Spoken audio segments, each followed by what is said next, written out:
Welcome, dear subscribers and curious listeners of my channel. The sixth chapter in Harry Potter's story, The Half-Blood Prince, suffered the most in its adaptation to the big screen. So many important, profound, and simply beloved scenes were left out. Instead of exploring Voldemort's past and showing how one of the darkest wizards in history came to be, the audience was given a meaningless scene of the burrow burning, an episode so irrelevant that even the characters themselves forget about it in the next film. And then there were the awkward gags with Cormac McLaggen, as if comic relief could somehow replace depth. Today I'll tell you about the moments that were filmed but never made it into the final version of Harry Potter and the Half-Blood Prince. Enjoy watching. Number 1. Building the tension.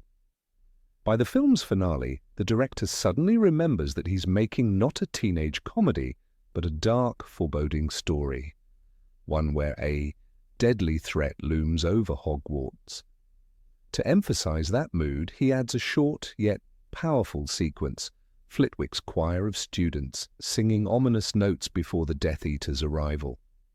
This scene partially survived in the theatrical version, but the extended cut included a striking close-up of Snape, shown for the first time not from behind, but face to face.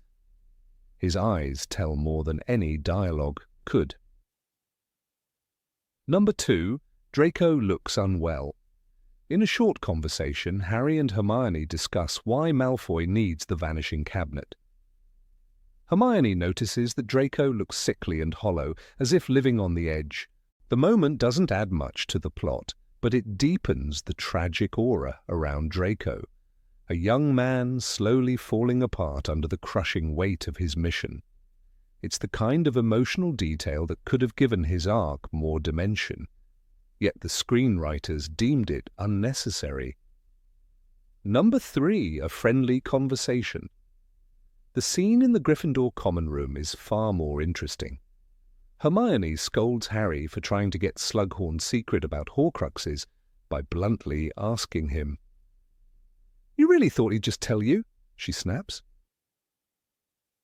Harry doesn't respond. He's too focused on the Marauder's map, watching Malfoy's movements. Except sometimes, Draco simply vanishes. Hermione rolls her eyes and Harry replies, "The map never lies." A clear callback to Sirius's words from The Prisoner of Azkaban. It's exactly the kind of scene that gives life and warmth to the characters, witty, familiar, and full of friendship. Number 4. Farewell and good luck. Ron and Hermione accompany Harry to the astronomy tower, from where he's about to leave with Dumbledore in search of the Horcrux.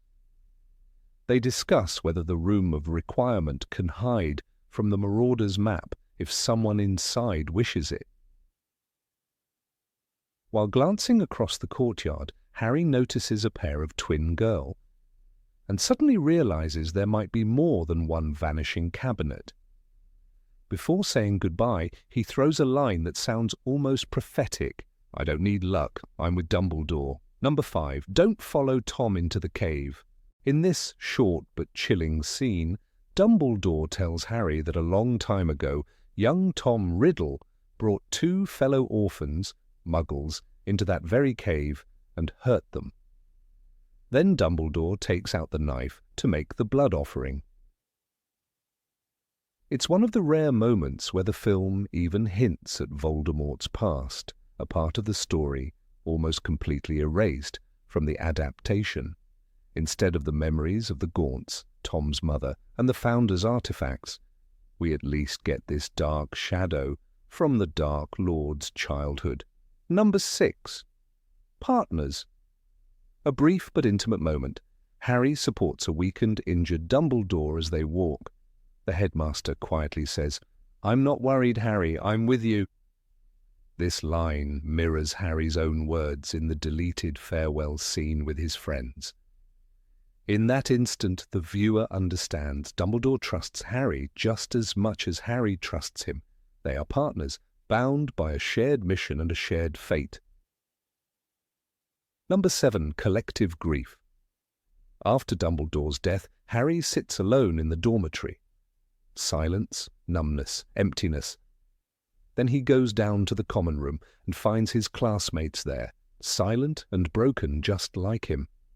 This moment could have been a quiet, heartbreaking chord before the finale, but it was replaced with the brief shot of students raising their glowing wands.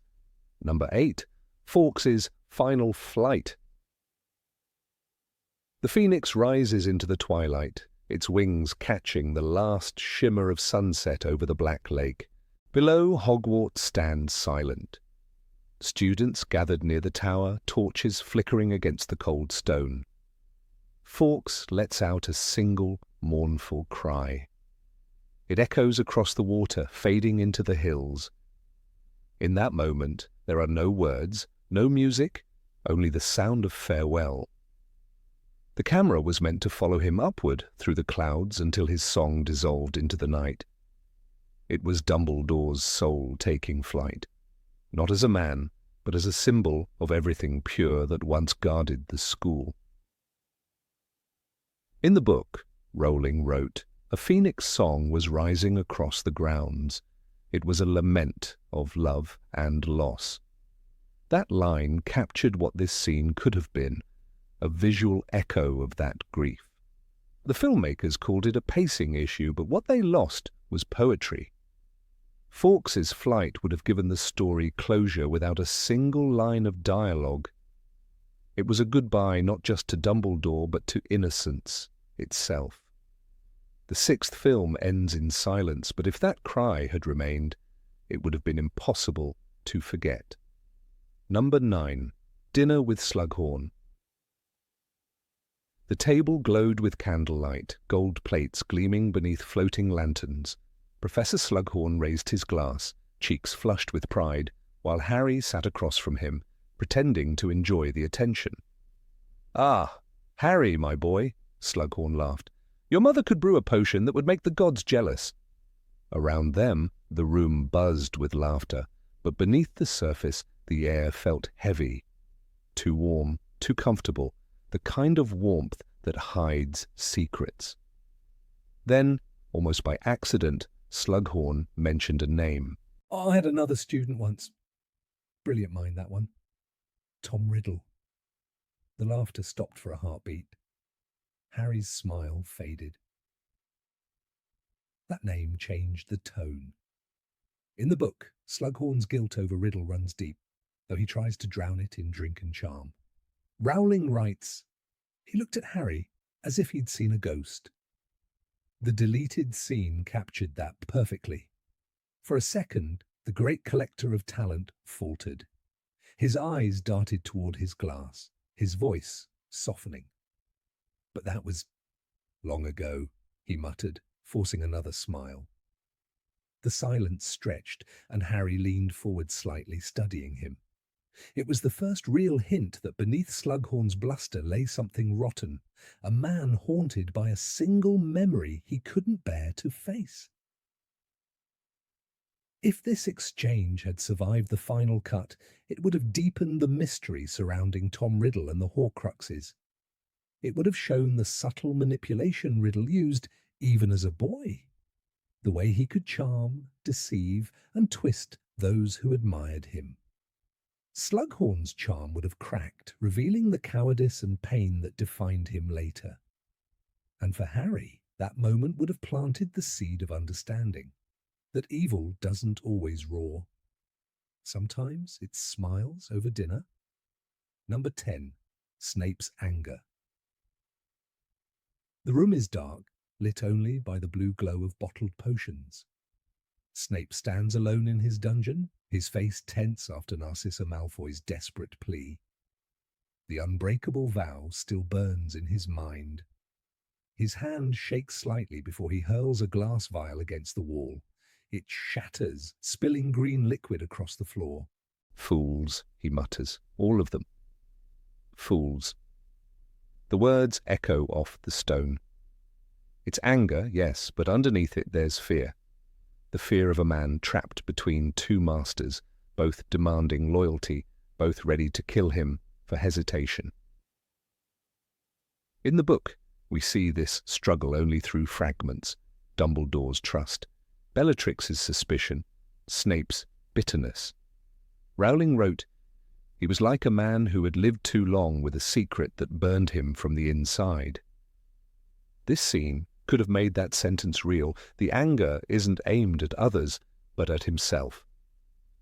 He's furious at being human, at caring, at the fact that Dumbledore's plan has turned him into an executioner. For a moment, the mask slips, and the audience sees the raw, tortured soul beneath the precision and control. If this moment had remained in the film, it would have changed how viewers saw him long before the truth came out. It would have hinted that Snape's cruelty was only armor, that every sharp word and cold stare hid a storm he could barely contain.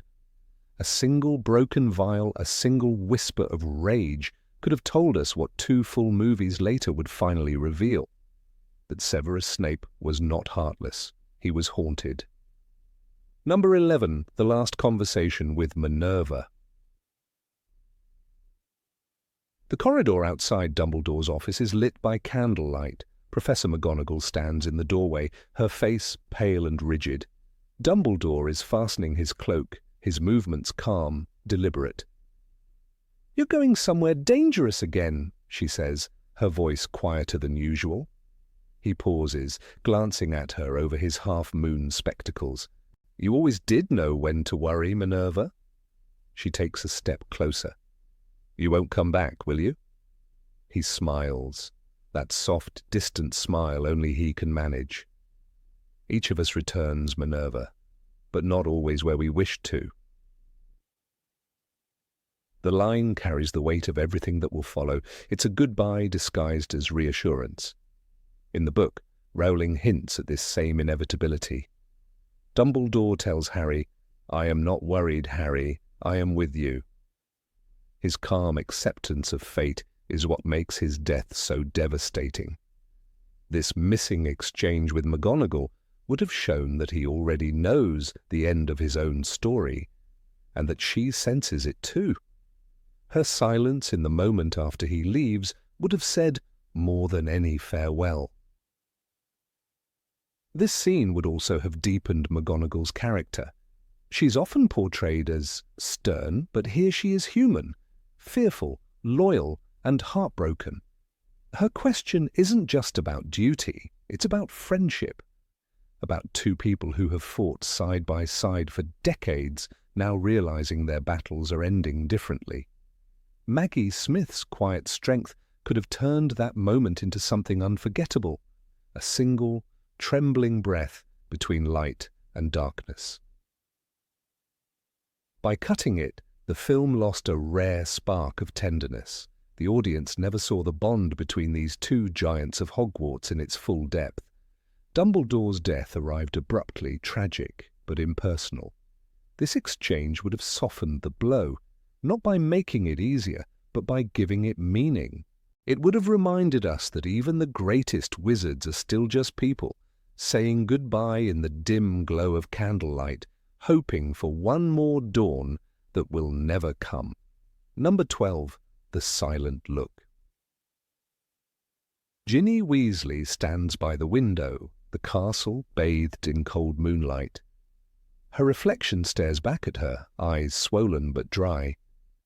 Outside, the astronomy tower is just a dark silhouette against the storm. She doesn't cry. She just breathes. Slow, shallow, heavy.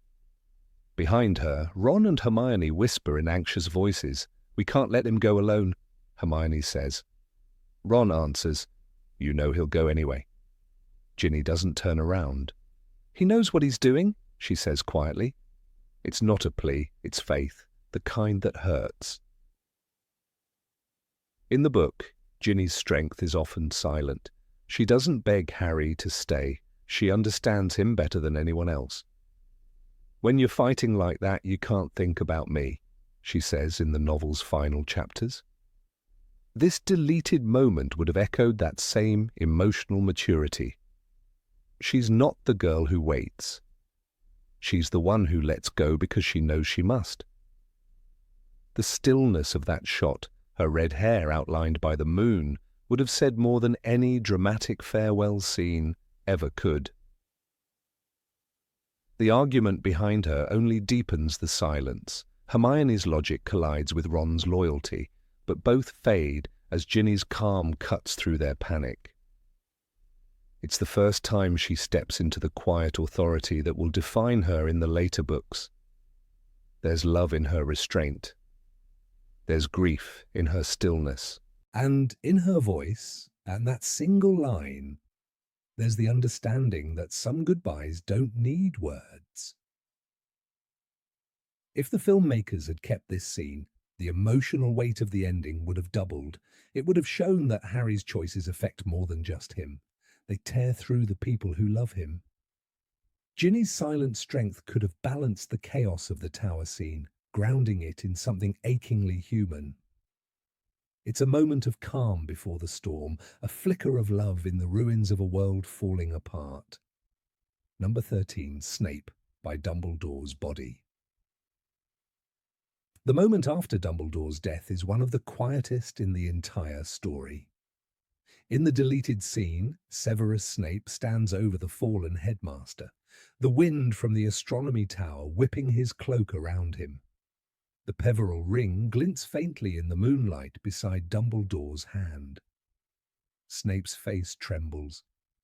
His breath catches as he whispers, "Forgive me, Albus." The words are barely audible, more a confession than a plea. This would have been the first time the audience saw the real weight of his choice, the cost of carrying two lives inside one broken man. In the book, Rowling gives us that pain through Harry's eyes. Snape's face was twisted with hatred and rage, but film's Snape, without this extra scene, seems only cold and distant. The deleted moment would have revealed the mask slipping, the emotion he never allows anyone to see. Imagine it. The same man who moments ago killed his mentor, now kneeling in despair, torn between his promise and his guilt. It's the kind of silence that says more than dialogue ever could. Alan Rickman reportedly played that take with haunting precision. His lips trembled, his voice cracked on the word forgive. The shot was never used. The studio feared it would make Snape's loyalty too obvious too early, undermining the mystery of the deathly Hallows. Yet that very vulnerability could have deepened the tragedy. We would have understood that Snape's cruelty wasn't born of hate, it was armor. Armor against the unbearable task Dumbledore had given him to become the villain everyone must despise. Had this scene remained, the sixth film might have ended not with chaos, but with a quiet ache. Dumbledore's death would not feel like the end of wisdom, but the beginning of sacrifice. And when years later Harry looked into Snape's memories and heard, always, this brief whisper on the tower, "Forgive me, Albus," would have echoed back. It would have tied everything together, transforming Snape from executioner into the most human of all, a man condemned by love. Number 14, the morning after Quidditch. After Gryffindor's big Quidditch win, the common room was supposed to explode with warmth and laughter. Ron Weasley had finally become the hero he always wanted to be. In the deleted scene, the celebration was small but vivid. Red and gold banners fluttering, students cheering, and Ron sitting near the fire, glowing with pride. Hermione Granger entered quietly, clutching a book to her chest, and watched as Harry and Ron replayed every second of the match. "You should have seen the look on McLagan's face." Ron laughed. The joy was contagious, but Hermione's smile didn't reach her eyes. Her reaction was layered, pride, jealousy, and suspicion all at once. She knew Ron had taken the Felix Felicis potion, or at least believed he had. The line, "Some people need to take off their rose-colored glasses," revealed her frustration, a mix of logic and emotion that made her so real. It wasn't anger about Quidditch, it was about honesty, about wanting to see the real Ron beneath the charm of luck. This small exchange captured the tension between them better than any of their later arguments. In J.K. Rowling's book, Hermione's jealousy is never just romantic. It's protective, almost moral. She hates the idea of Ron winning because of a trick. "That's completely unfair," she says, in the novel when Harry hints at using Felix Felicis. In the deleted scene, that same energy lingers behind her words. She wants him to succeed, but she wants it to be real. The film never showed this conflict. Instead, we got fleeting glances and a single awkward bench scene, a missed chance to show Hermione's complexity. This moment could have given the movie emotional depth. Ron would have looked more human, not just lucky, but flawed and proud. Hermione would have been more than a side character in a love triangle, and Harry, silently watching them both, would have seen how fragile friendship becomes when pride and affection collide. It's a small scene, yes, but it contained the heart of what made these characters unforgettable, the way love and loyalty could hurt just as much as they could heal. Number 15, A Talk with Hagrid. Hagrid stood as one of the most heartfelt figures in the Harry Potter universe, a bridge between the magical and the human, the monstrous and the gentle. In Harry Potter and the Half-Blood Prince, however, much of his emotional depth was trimmed away in the film adaptation. One of the most painful omissions was the quiet, mournful scene following Aragog's death. It was meant to show not only Hagrid's grief, but also his loyalty and capacity for love, even toward a creature others feared. The deleted scene, in which Harry and Hermione visit Hagrid after the funeral, would have revealed another side of him, a man clinging to memories of friendship in a world collapsing into darkness. In the book, J.K. Rowling carefully painted that grief in only a few lines, but it lingered in the reader's heart. "Aragog's body lay among the pumpkin patches," she wrote, "his long legs curled under him like an enormous hairy spider carcass." The film briefly acknowledges the spider's death, using it as a setup for Slughorn's acquisition of venom, but it entirely skips the emotional conversation that follows in Hagrid's hut. The missing moment was small, yet powerful, a conversation that would have humanized the half-giant just before Hogwarts itself plunged into chaos. In the cut scene, as described by the production notes, Harry and Hermione approach Hagrid's cabin after the funeral. The air is damp, the ground still freshly disturbed where Aragog was buried. Hagrid sits near the fire, nursing a mug of something steaming, his eyes red and swollen. The tone is hushed, the storm clouds over Hogwarts mirroring his sorrow. It is here that Hagrid begins to speak, his deep voice breaking through the silence to recall how Aragog once saved his life. It is a confession not of guilt, but of gratitude, showing how deeply he values loyalty, something the wizarding world often takes for granted. The story Hagrid tells reaches back decades to his own expulsion from Hogwarts. When Tom Riddle framed him for opening the Chamber of Secrets, it was Aragog, a young acromantula, whom Hagrid had secretly been raising. The creature was feared, accused of killing a girl in the castle. Yet Hagrid had hidden him away, protected him, and when the ministry ordered him to hand Aragog over, he refused. In the deleted moment, Hagrid's words are quiet but firm. "Everyone thought he was a monster," he says, "but he never hurt me. Not once." Those words, spoken in the glow of a dying fire, would have echoed the book's theme of compassion in the face of prejudice. This lost scene would have shown Harry and Hermione reacting not with fear, but with empathy. In the story's rhythm, it comes just before betrayal and death begin to shadow every corridor of Hogwarts. That soft pause, two students listening to their old friend, would have grounded the narrative in humanity. It's easy to forget, amid Horcruxes and Dark Lords, that the heart of Harry Potter is not magic, but mercy. Rowling wrote, "It was Hagrid's gift to see beauty where others saw danger, and that gift is nowhere clearer than in his bond with Aragog." In cinematic terms, the omission dulled one of Hagrid's most defining traits.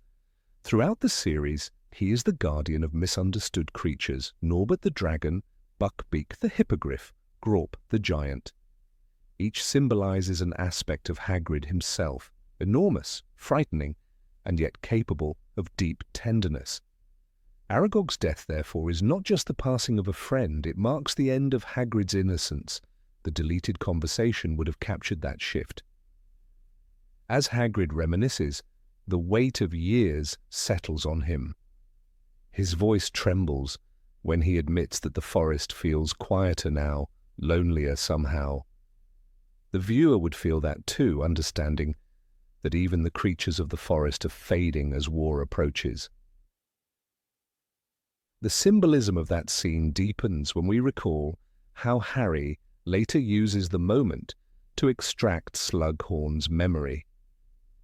In the film, the event plays out like a dark comedy, Slughorn drunk on Hagrid's homebrew, slurring his words over a giant spider's corpse. But in Rowling's version, it's not meant to be humorous, it's tragic. The visit to Hagrid is an act of kindness before manipulation. Harry's task to secure the truth about Voldemort's Horcruxes forces him to turn Hagrid's grief into opportunity. The deleted conversation could have made that conflict clearer, showing Harry's discomfort as he realizes that helping Dumbledore sometimes means using those he loves. From a storytelling perspective, this would have been one of the most mature, emotional beats in the film. It's a moment of moral tension wrapped in mourning. The students aren't saving the world here. They're simply sitting with a grieving friend. And yet that quietness carries more meaning than many of the film's grand duels. It reminds us that even in times of darkness, loss must be witnessed. Without it, the characters lose their depth, and the audience loses the sense of what they're truly fighting for. Not victory, but compassion. It's also worth noting how this scene echoes one from the Chamber of Secrets, where Hagrid, unjustly imprisoned in Azkaban, tells Harry and Ron, if anyone was looking for stuff like that, they'd find it in the Forbidden Forest. His instinct to protect Aragog even then shows the same steadfastness that defines him years later. To bring that full circle in The Half-Blood Prince would have been poetic closure. The boy who once raised a forbidden spider becomes the man mourning its death, while the students who once suspected him now understand his heart completely. Number 16. The Weasley Twins on Watch. When the sixth film, Harry Potter and the Half-Blood Prince, was released, many fans were struck by how little time was devoted to Fred and George Weasley.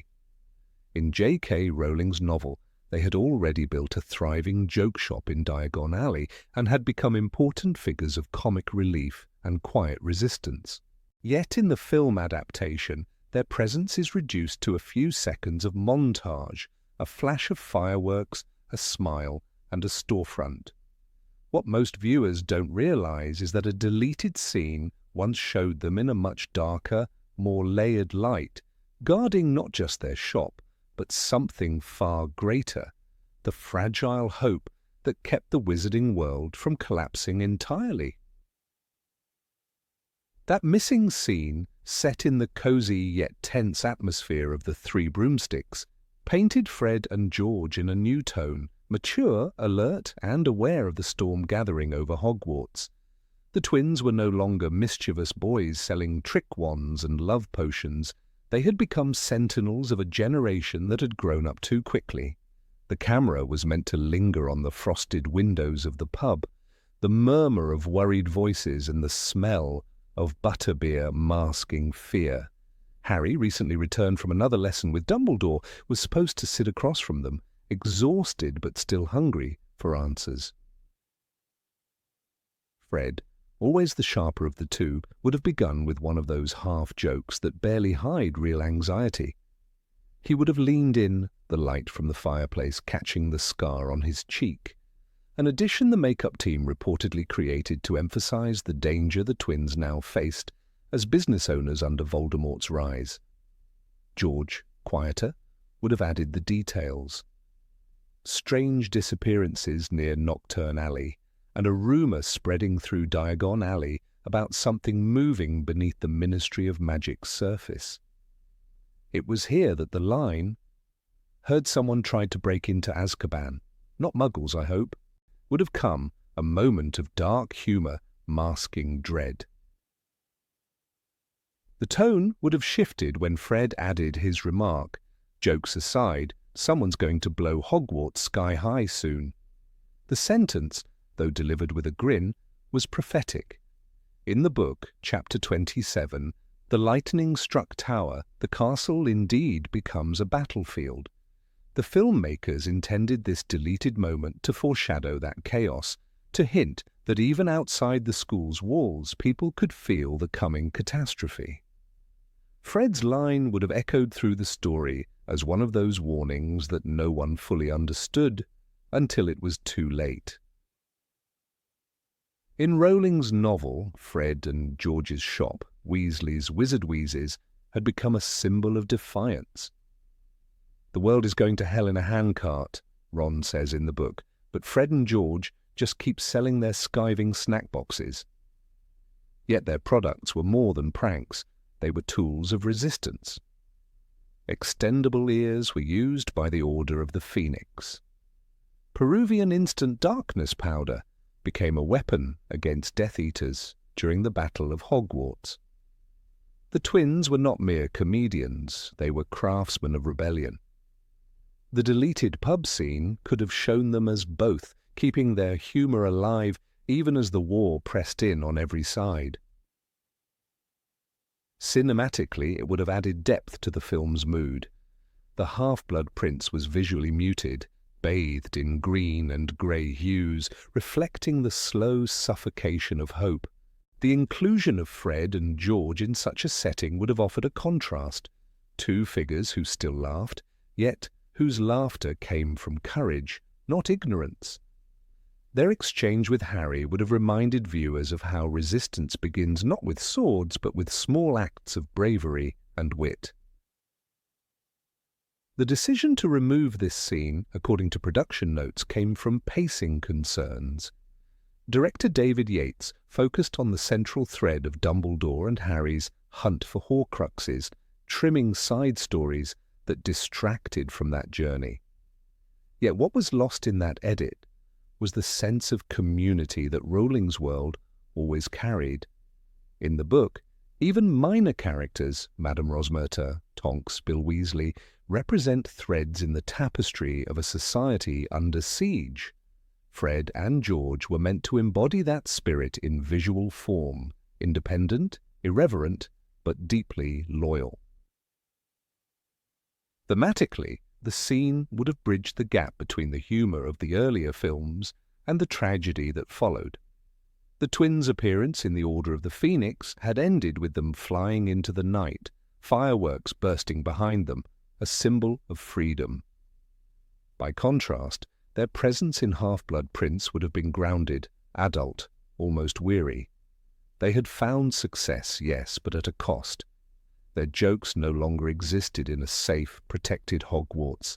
They were sold under the shadow of Death Eaters and new Ministry decrees. The Three Broomsticks scene captured that shift perfectly. Laughter in the face of doom. In a subtle way, the dialogue about Azkaban would have foreshadowed the seventh book, The Deathly Hallows, where mass prison breaks signal Voldemort's tightening control. Azkaban has broken open, Scrimgeour says in the novel. They have joined he who must not be named. The deleted scene's offhand comment would have acted like an early tremor of that quake, reminding the audience that chaos wasn't coming, it was already here. Fred's line about Hogwarts exploding also carried literary symbolism. Throughout The Half-Blood Prince, Hogwarts is described as a place whose walls had seen too much. When the castle is finally attacked, the explosion of curses and spells shatters not just stone, but the illusion of safety that the school had represented for 6 years. By allowing Fred to speak that foreshadowing, the film would have given him a role as an unwitting prophet, one whose humour could not protect him from fate. In The Deathly Hallows, when Fred dies during another explosion, the line becomes haunting. What he once said as a joke turns into his epitaph. Number 17, The Gryffindor Evening. The scene that never made it to the screens, and the so-called Gryffindor Evening, might have been one of the quietest, most human moments in Harry Potter and the Half-Blood Prince. It was reportedly planned as a short transition between the escalating darkness outside Hogwarts and the small moments of peace that still lingered within its walls. Yet in that brevity lay something deeply powerful. The moment begins not with spells or battles, but with exhaustion, the kind only teenagers living under constant threat can feel.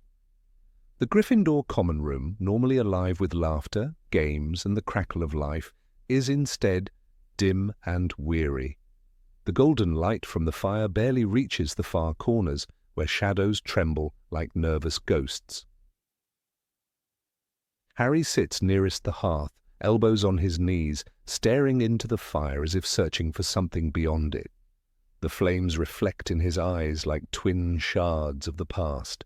A boy who has seen too much. His scar, though silent tonight, feels heavy, a reminder that outside these walls danger moves closer every minute. Behind him, Hermione bends over parchment, her quill scratching like a heartbeat in the silence. There's determination in her movements, the kind of precision she uses to hold the world together when everything else begins to crumble. Ron, by contrast, is slumped in a chair, his long limbs awkwardly folded, snoring softly, a sound both comforting and tragic, as if even in sleep he cannot escape the weight pressing on them all. The camera, according to production notes, would have drifted slowly across their faces, a lingering look at the trio not as heroes but as children too tired to continue pretending they are fine. It was meant to feel like a pause, one of the assistant directors recalled in an interview years later, a fragile heartbeat before the chaos of the finale. The Half-Blood Prince film, dense with tension and loss, rarely gave space for such silence. This scene was supposed to provide that breath, a moment for the audience to feel the stillness that often comes right before tragedy.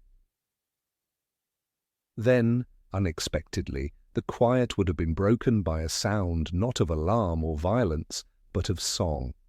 From beyond the common room door, faint and haunting, came a chorus. At first, indistinct, just a hum echoing through the stone corridors, but slowly becoming clear enough to make the fire tremble in its rhythm. The words, as later revealed in the script draft, were simple and sorrowful. Farewell to Hogwarts, where we learned to dream. It was a fictional song written for the film, composed to sound like a centuries-old school hymn. The voices were those of the Hogwarts choir, rehearsing late for the end-of-year feast. Harry's eyes would lift, and for a brief instant, the weight of prophecy seemed to vanish. He wasn't the chosen one anymore, just a boy who knew that the world he loved was about to end. Hermione would stop writing mid-sentence, ink pooling on the parchment. Even Crookshanks, curled by her feet, would raise his head as though sensing that the castle itself was holding its breath. Ron, half asleep, would stir, eyes blinking open just enough to see Harry's distant stare. None of them would speak. They didn't need to. The music said everything. The song, as described in the deleted scene notes, wasn't cheerful. It wasn't a typical Hogwarts tune. It carried the tone of farewell, a mournful recognition that innocence had already been lost. Hogwarts is our home, but time moves on, the lyrics whispered. The torches dim, the halls grow quiet, the heroes must be gone. It was, in essence, a requiem for childhood. In the soft glow of the common room, surrounded by familiar walls, the trio would have realized, even if only subconsciously, that nothing would ever be the same again. In the novel, J.K. Rowling never wrote such a moment, but the feeling resonates deeply with her words from the Half-Blood Prince. It was the strangest thing to feel both safe and unsafe in the same place. The proposed scene captures that duality perfectly. Hogwarts had always been both sanctuary and battleground, a place where laughter and loss could coexist. This song, echoing down from the distant corridors, would have embodied that fragile intersection. Visually, the scene was meant to mirror an earlier one. The Christmas evening from The Prisoner of Azkaban, where the castle feels timeless, suspended between joy and melancholy. Yet Gryffindor Evening would have carried a heavier tone. The light from the fire would flicker across Harry's scar just as the final line of the song fades. Farewell to Hogwarts, farewell to home. For a moment, everything would stop, even the clock by the portrait hole. It would be as if the castle itself were listening to its own elegy. There was symbolism in every element. The fire represented memory and warmth, a fragile comfort against the encroaching cold of war. Hermione's quill stood for knowledge and control, her desperate attempt to impose order on chaos. Ron's sleep symbolized innocence, or perhaps denial, the last traces of youth slipping away unnoticed. Together they painted the picture of a generation caught between adolescence and apocalypse.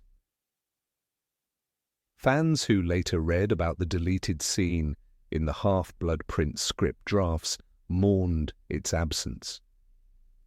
Some compared it to the calm before the storm in The Lord of the Rings, when Frodo and Sam watched the glow of Mordor in silence. Others felt it would have added the emotional continuity that the film sometimes lacked. A reminder that beneath the grand narrative of destiny, there were small human moments that defined the trio's bond. It would have shown, one critic wrote, that the heart of the story isn't in battles, but in how these children face the silence between them. Number 18. On the Staircase. In one of the most haunting drafts of Harry Potter and the Half-Blood Prince, there existed a short, almost invisible scene that never made it to the final cut. A quiet moment on the staircase between Harry Potter and Draco Malfoy. It was not a duel, not a confrontation filled with spells or insults, but a rare silence between two young men breaking under the weight of their separate wars. The camera would have followed Harry as he wandered through the dim corridors of Hogwarts late at night, his eyes heavy with sleeplessness and worry. He would have stopped halfway up a staircase, frozen by the sight of someone descending from the shadows above, Draco. For a few seconds, neither of them would have moved. Both were pale, both trembling slightly. It was the kind of encounter where nothing happens, yet everything is said. Harry's exhaustion at that point in the film mirrors Draco's. The sixth installment shows Harry struggling with suspicion, guilt, and the unbearable burden of knowledge. He knows Voldemort has marked him again, even without the scar burning. He feels it in Dumbledore's fading strength, in Snape's cryptic warnings, in the whispering fear that Hogwarts itself is no longer safe. Meanwhile, Draco has been given an impossible task: to murder the greatest wizard alive, to redeem his family's name, to become the executioner he never wanted to be. The cutscene would have shown that these two enemies are, in truth, two victims of the same tyrant. It was a scene that didn't need words. The silence between them would have been enough. In the book, J.K. Rowling gives us small glimpses of Draco's crumbling mask. When Harry follows him into the bathroom and attacks with Sectum Sempra, we see that the proud boy who once sneered at the Chosen One is now terrified and desperate. "I'm the Chosen One too," Draco could have said in another life. But instead he hides his fear behind bitterness. Rowling writes that Draco's face was white and pinched, his hands shaking as he tried to fix the vanishing cabinet. He is not enjoying his mission. He is suffocating under it. That scene on the staircase would have visually echoed that fragility, the quiet before his final collapse. In that fleeting encounter, the lighting alone could have told the story. The staircase in Hogwarts, with its moving steps and flickering torches, has always been a metaphor for change, for uncertainty. Imagine the shadows stretching across Draco's face, carving lines under his eyes. Harry, holding the Marauder's map in one hand, would stop breathing for a moment, the tension thick as fog. Both are haunted, both trying to survive a world that is forcing them to grow up too fast. The fatigue in their eyes, not anger, not hatred, would tell the audience that the war is already destroying them from within. The deleted scene was reportedly meant to happen shortly before the events in the bathroom. It would have served as a prelude, a quiet foreshadowing of what was coming. By the time Harry would later find Draco crying in front of the sink, the audience would already know that something had broken inside the Slytherin boy long before the blood spilled. The power of that missing scene lies in what it could have made us feel. Sympathy. Draco Malfoy, so often seen as arrogant and cruel, would have been revealed as something else, a mirror to Harry. Both cursed by expectations, both marked by prophecy, both desperately human. Rowling always insisted that Draco was not a villain in the traditional sense. In The Half-Blood Prince, she lets us see behind the curtain for the first time. He was not the same boy he had been at the start of the year, she writes. There was a greyish tinge to his skin, and his eyes were shadowed. This detail is small but devastating. The film adaptation shows traces of it. Tom Felton's portrayal is subdued, haunted. But without that staircase encounter, we never fully see how close Draco is to breaking. The director, David Yates, chose to focus on the external events, Dumbledore's lessons, the Horcruxes, the Felix Felicis chase. The emotional architecture of Draco's suffering remained in the background, visible only in glances and fragments. Had the scene remained, it would have changed the rhythm of the entire story. It would have softened the edges of Harry's suspicion and allowed the audience to feel the tragedy of both paths. Harry, tired of being watched, tired of being the hero, would have recognized something in Draco's eyes, a reflection of himself. The boy who once wanted glory now just wants peace. The boy who once mocked weakness now embodies it. It is the moment that turns rivalry into recognition. Draco's whisper, "You don't understand, Potter," would not have been an insult. It would have been a cry, a plea to stop seeing him as an enemy. The staircase scene also carries symbolic weight. Staircases in literature often represent transition, moving between worlds, between innocence and guilt, between childhood and adulthood. In this moment, both characters are caught on the steps, literally between two levels. Neither has reached the top, neither has fallen. They are suspended, uncertain, and lost. The torches burn dimly around them, the castle creaks. It's a passage, both physical and emotional. After this point, nothing will be the same. Harry's journey to the tower and Draco's journey to the bathroom both lead to irreversible acts. That moment on the stairs would have been the last breath before descent. Cinematically, it's easy to imagine how powerful this would have been. No music, only the faint echo of footsteps and the rustle of robes, Harry's hand brushing the railing, Draco's eyes flicking up for a brief second, their faces almost expressionless, and yet loaded with exhaustion. A tremor in Draco's fingers, perhaps a tear glinting in the torchlight before he turns away. For once, the audience wouldn't see the confident Slytherin prince, but a child suffocating in a destiny he didn't choose. The magic of the moment lies in stillness, something the film rarely allowed itself. In the broader emotional structure of Half-Blood Prince, this lost moment would have balanced the chaos of the later scenes. So much of the film revolves around confusion, the potions class, the mysterious book, the looming threat of betrayal. But here we would have had clarity. Two souls, equally tormented, sharing a moment of truth. It's what J.K. Rowling did so beautifully in the books. The constant reminder that even in the midst of war there is room for compassion. Harry's compassion is what ultimately defines him. The missing scene would have foreshadowed that years before he chooses mercy in the final battle. Some fans who have read early script drafts recall mentions of this deleted scene. Others speculate it was filmed but cut for pacing reasons. It is the kind of moment that test audiences might find too slow, yet it is precisely that slowness that gives weight to storytelling. Without it, the duel in the bathroom becomes a scene of guilt without context. With it, it becomes tragedy. Harry doesn't just attack a rival.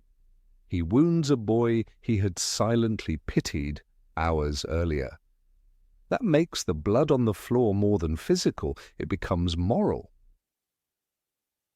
Draco's line, "You don't understand, Potter," is one of those sentences that could carry entire histories inside it. It could mean fear, frustration, or the exhaustion of carrying a secret too heavy for his age. We, the audience, would have understood at last that he is not trying to be evil. He is trying not to drown. In that light, Dumbledore's later mercy toward Draco feels even more justified. "You are not a killer, Draco," he says calmly atop the tower, and we know he's right. That silent moment on the stairs would have proved it long before those words were spoken. Harry's reaction in the scene, according to concept notes, was not anger, but confusion. He watches Draco leave and remains motionless, trying to understand. That pause, that flicker of empathy, is what separates him from Voldemort, from Snape, from every adult who sees the world in absolutes. It's the same empathy that makes him later protect even his enemies' children. It was courage that made him different, Rowling wrote in The Deathly Hallows, but that courage was always rooted in compassion. The cut scene was a visual seed of that virtue. By denying us that exchange, the film loses one of its few chances to show Draco's humanity, not through exposition, but through feeling. The movies often relied on spectacle, the flames, the spells, the duels, but the true fire of Half-Blood Prince was internal. Two boys on a staircase, both barely holding on, both shaped by the choices of others, would have spoken louder than 100 wand battles. It's the kind of cinematic intimacy that stays with viewers far longer than action ever could. Perhaps it is fitting in a way that the scene remains unseen. Just as Draco's suffering is invisible to most of Hogwarts, this moment too is hidden from us. But those who have read the books closely can imagine it perfectly. The silence, the trembling, the distance closing for just a heartbeat before it widens again. It's a ghost of a scene lingering in the space between two steps, reminding us that in the story of good and evil, sometimes the most powerful truths are the ones never spoken. Number 19, Conversation Before the Mission. The quiet air of Dumbledore's office had always carried a strange kind of weight, as if the portraits themselves held their breath whenever the headmaster was deep in thought. The golden instruments hummed faintly, their dials and silver arms moving like the heartbeat of the castle. On that particular night, when Harry stood before Dumbledore, moments before their departure to find the Horcrux, everything in that room felt stiller than usual. The light from the candles painted the shelves in gold, and the silence between them felt almost sacred. It was here, in this intimate silence, that a scene was once filmed but later removed. A moment that could have changed how audiences saw the relationship between mentor and student forever. In the lost exchange, Harry's voice trembled slightly as he asked a question born of fear, the kind that no amount of bravery could silence. What if I can't do it? He wasn't asking about the potion, the locket, or even Voldemort himself. He was asking about the weight of destiny. He had seen his friends fall, watched Dumbledore weaken, and felt the shadow of death growing closer with every step. The boy who once thought courage was about action now faced something much harder, the courage to doubt himself. Dumbledore, who had guided him since the day he arrived at Hogwarts, gave an answer so simple yet profound that it could have become one of the most quoted lines in the entire saga. "You already are doing it, Harry, you just haven't realized it yet." These words were not meant as reassurance alone. They were a reflection of Dumbledore's faith in the invisible strength that had always defined Harry. The headmaster had seen it since the boy was 11.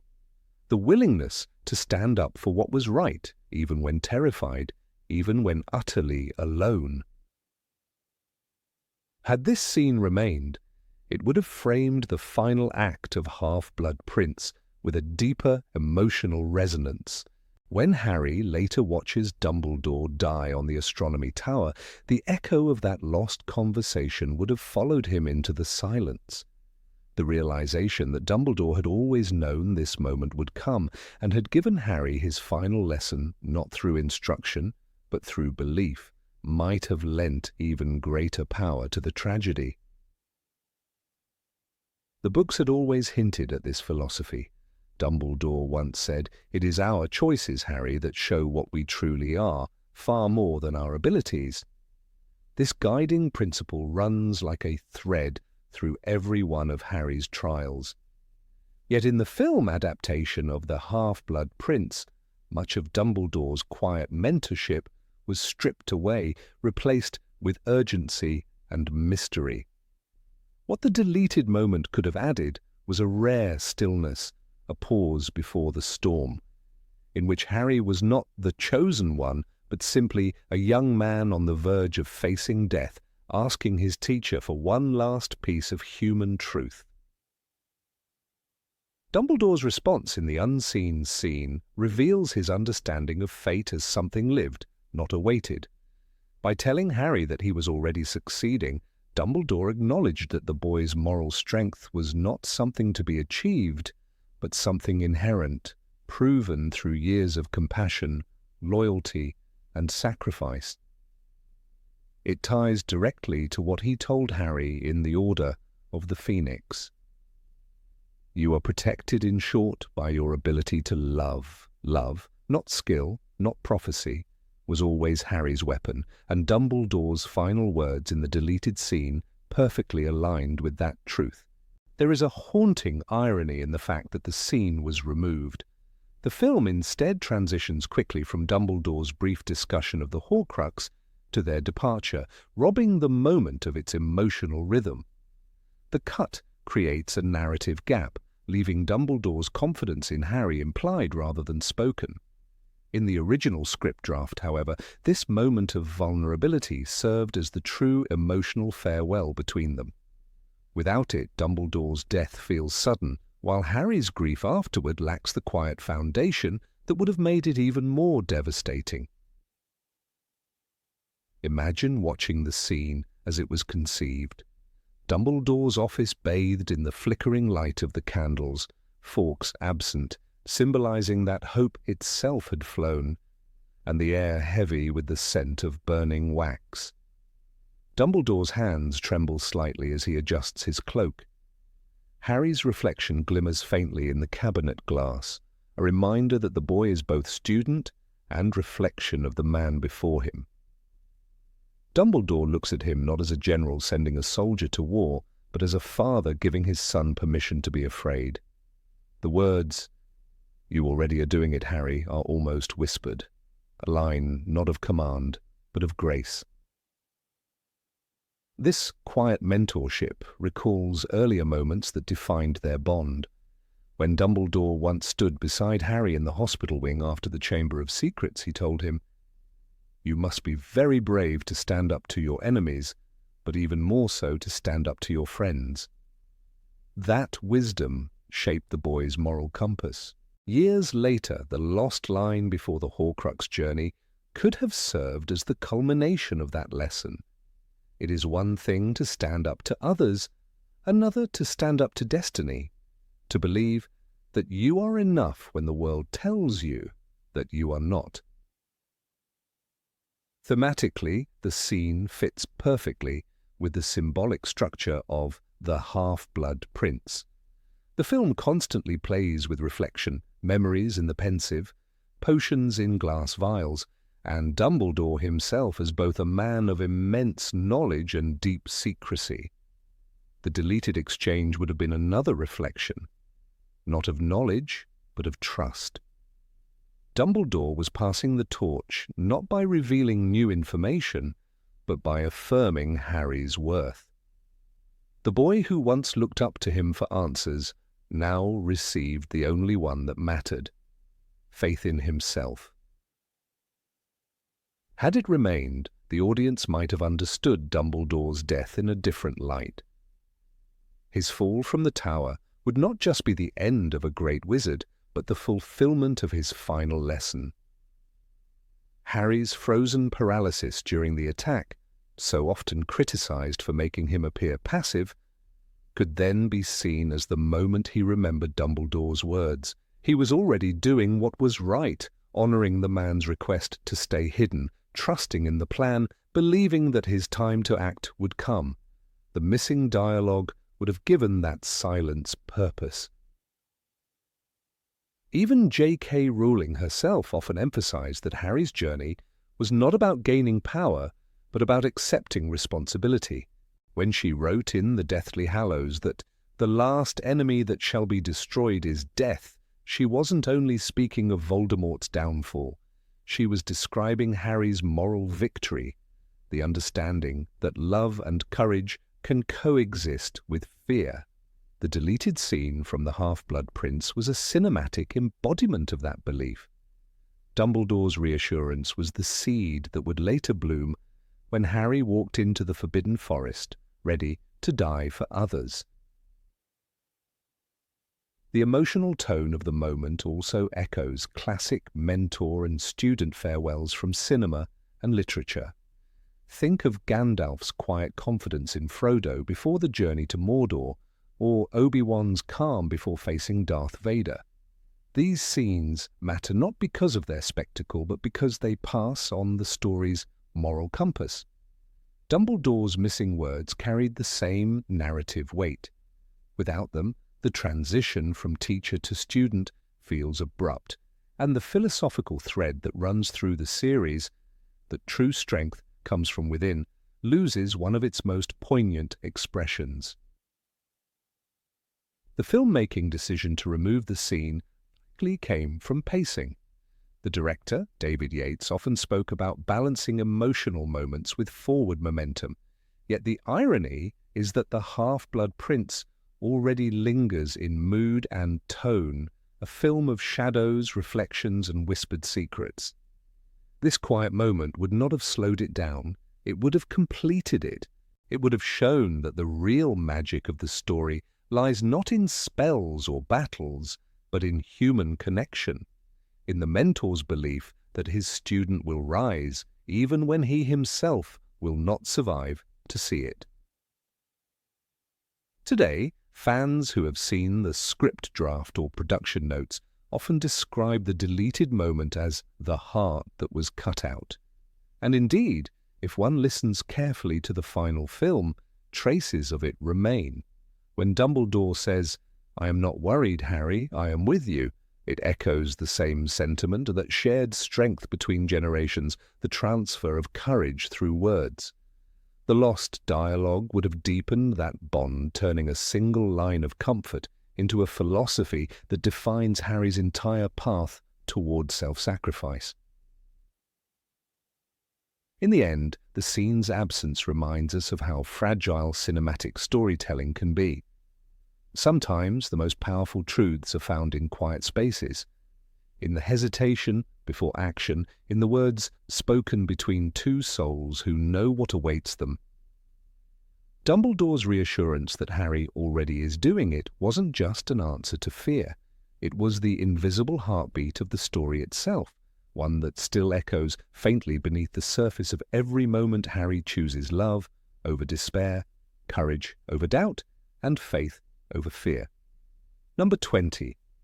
The Burrow Kitchen. The burrow had always been the symbol of everything that Harry Potter was denied as a child. Warmth, chaos, and love tightly stitched together in a crooked house that seemed to breathe. In Harry Potter and the Half-Blood Prince, it was supposed to be the emotional core, the one place that still held on to light when the rest of the wizarding world was slipping into shadow. Yet few fans know that there once existed an extended scene in that same home, filmed and later cut, a scene that would have deepened the tragedy that followed. Before the flames consumed the Weasley residence in the attack by Death Eaters, there was a moment of perfect calm. The domestic heartbeat of a family unknowingly living their final minutes of peace. In this missing sequence, the camera would have lingered on the kitchen of the burrow, the warmest and most lived-in room of the house. A copper kettle whistled gently on the stove, while Molly Weasley prepared tea, her movements as familiar as a ritual. She adjusted the mismatched teacups on the table, the same ones Harry had used when he first visited years ago. The dishes clinked softly, the light of the setting sun reflected in the kitchen window, painting everything in a honey glow. Arthur Weasley sat at the table, half hidden behind the rustling pages of the Daily Prophet, the headline reporting more mysterious disappearances and whispers of Death Eaters returning to power. The ordinary rhythm of life continued, the tea, the paper, the murmur of distant chickens. And for a fleeting moment, the burrow stood as a stubborn testament to hope. It was in that stillness, as Molly wiped her hands on her apron, that she turned her head toward the window. The faintest sound, perhaps the creak of a floorboard or the snap of a twig, broke through the gentle clatter of the kitchen. "Sometimes I think the war is already at the door," she said softly in the script. That single line would have carried a chilling weight, an echo of what was to come. The contrast between her domestic worry and the violence about to erupt would have been devastating. In The Half-Blood Prince, the war was no longer a rumour. It was a storm creeping ever closer. This quiet prelude, now forever cut, would have shown that even the safest place in the wizarding world was not beyond reach. The kitchen scene's absence in the final cut might seem small, but its implications are immense. It would have grounded the attack emotionally, giving the audience a moment to feel what was at stake. Not just the fight against Voldemort, but the destruction of everything ordinary people fought to preserve. Molly's brief reflection, her quiet fear, would have reminded us that this was not merely a battle between light and dark wizards. It was a war that tore through kitchens, dining tables, and teapots, through love itself. The domestic detail would have made the later inferno that much more unbearable. In J.K. Rowling's books, The burrow was always described as the most magical dwelling Harry had ever seen, not because of spells or grandeur, but because it was alive with affection. The deleted scene preserved that same heartbeat, the tea kettle, the laughter that once filled the air, the father reading the paper. These are symbols of a world worth saving. When the Death Eaters set fire to the burrow moments later, the loss would have been deeply personal, not merely visual spectacle. The cut deprived viewers of that build-up, the calm before the blaze. Without it, the destruction feels abrupt, cinematic, and oddly detached from the emotional fabric of the Weasley family.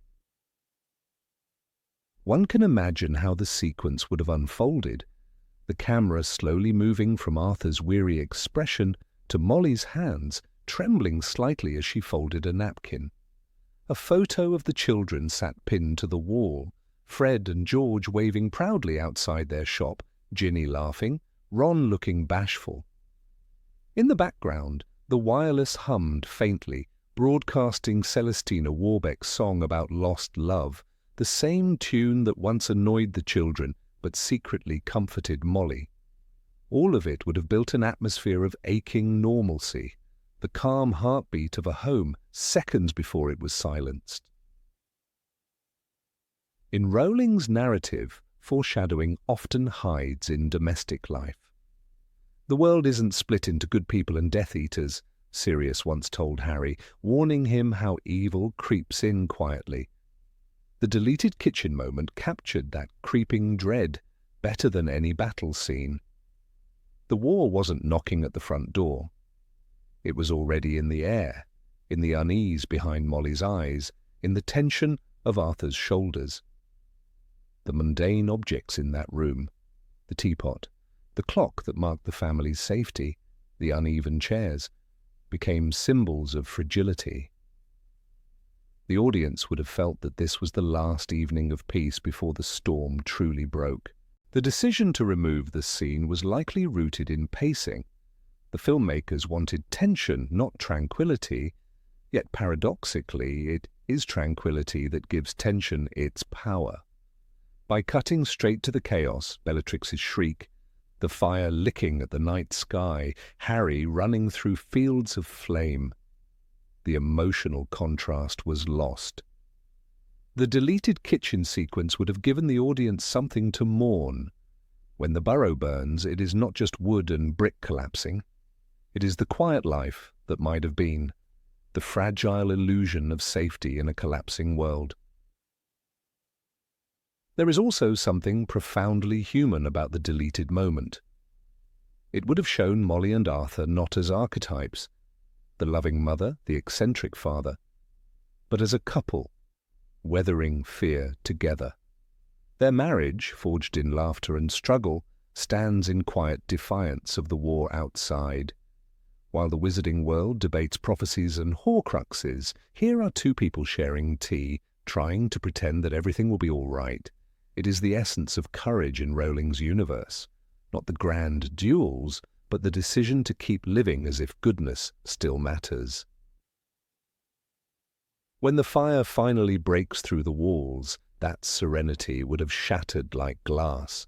The teacups on the counter would explode, the paper would catch fire in Arthur's hands, and the kettle's whistle would transform into a scream. The image of Molly's eyes widening as flames consume the home would have been the visual embodiment of her earlier words, the war truly at the door. In that instant, the entire story of Half-Blood Prince, its themes of innocence lost, love endangered, and the cost of war, would converge in one image, a home turned battlefield, a family's sanctuary burned to ash. It is striking to think how often Rowling's world returns to the idea of homes under siege. From Godric's Hollow to number 12 Grimmauld Place, houses are more than buildings. They are reflections of the people who live within. The burrow, in its haphazard charm, was the heart of the series' moral centre.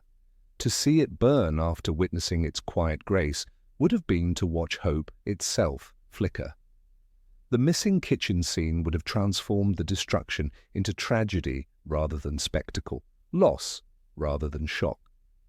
It would have echoed Dumbledore's warning that it is our choices that show what we truly are far more than our abilities. The Weasleys chose love, even when love was dangerous. The sequence also serves as a mirror to the story's larger rhythm. The entire Half-Blood Prince narrative thrives on contrasts: love and war, tenderness and terror, youth and mortality. The deleted scene between Molly and Arthur was the quietest expression of that duality. Their gentle routine in the kitchen was the flip side of the violence to come. It reminds the viewer that behind every hero's quest are people clinging to ordinary life.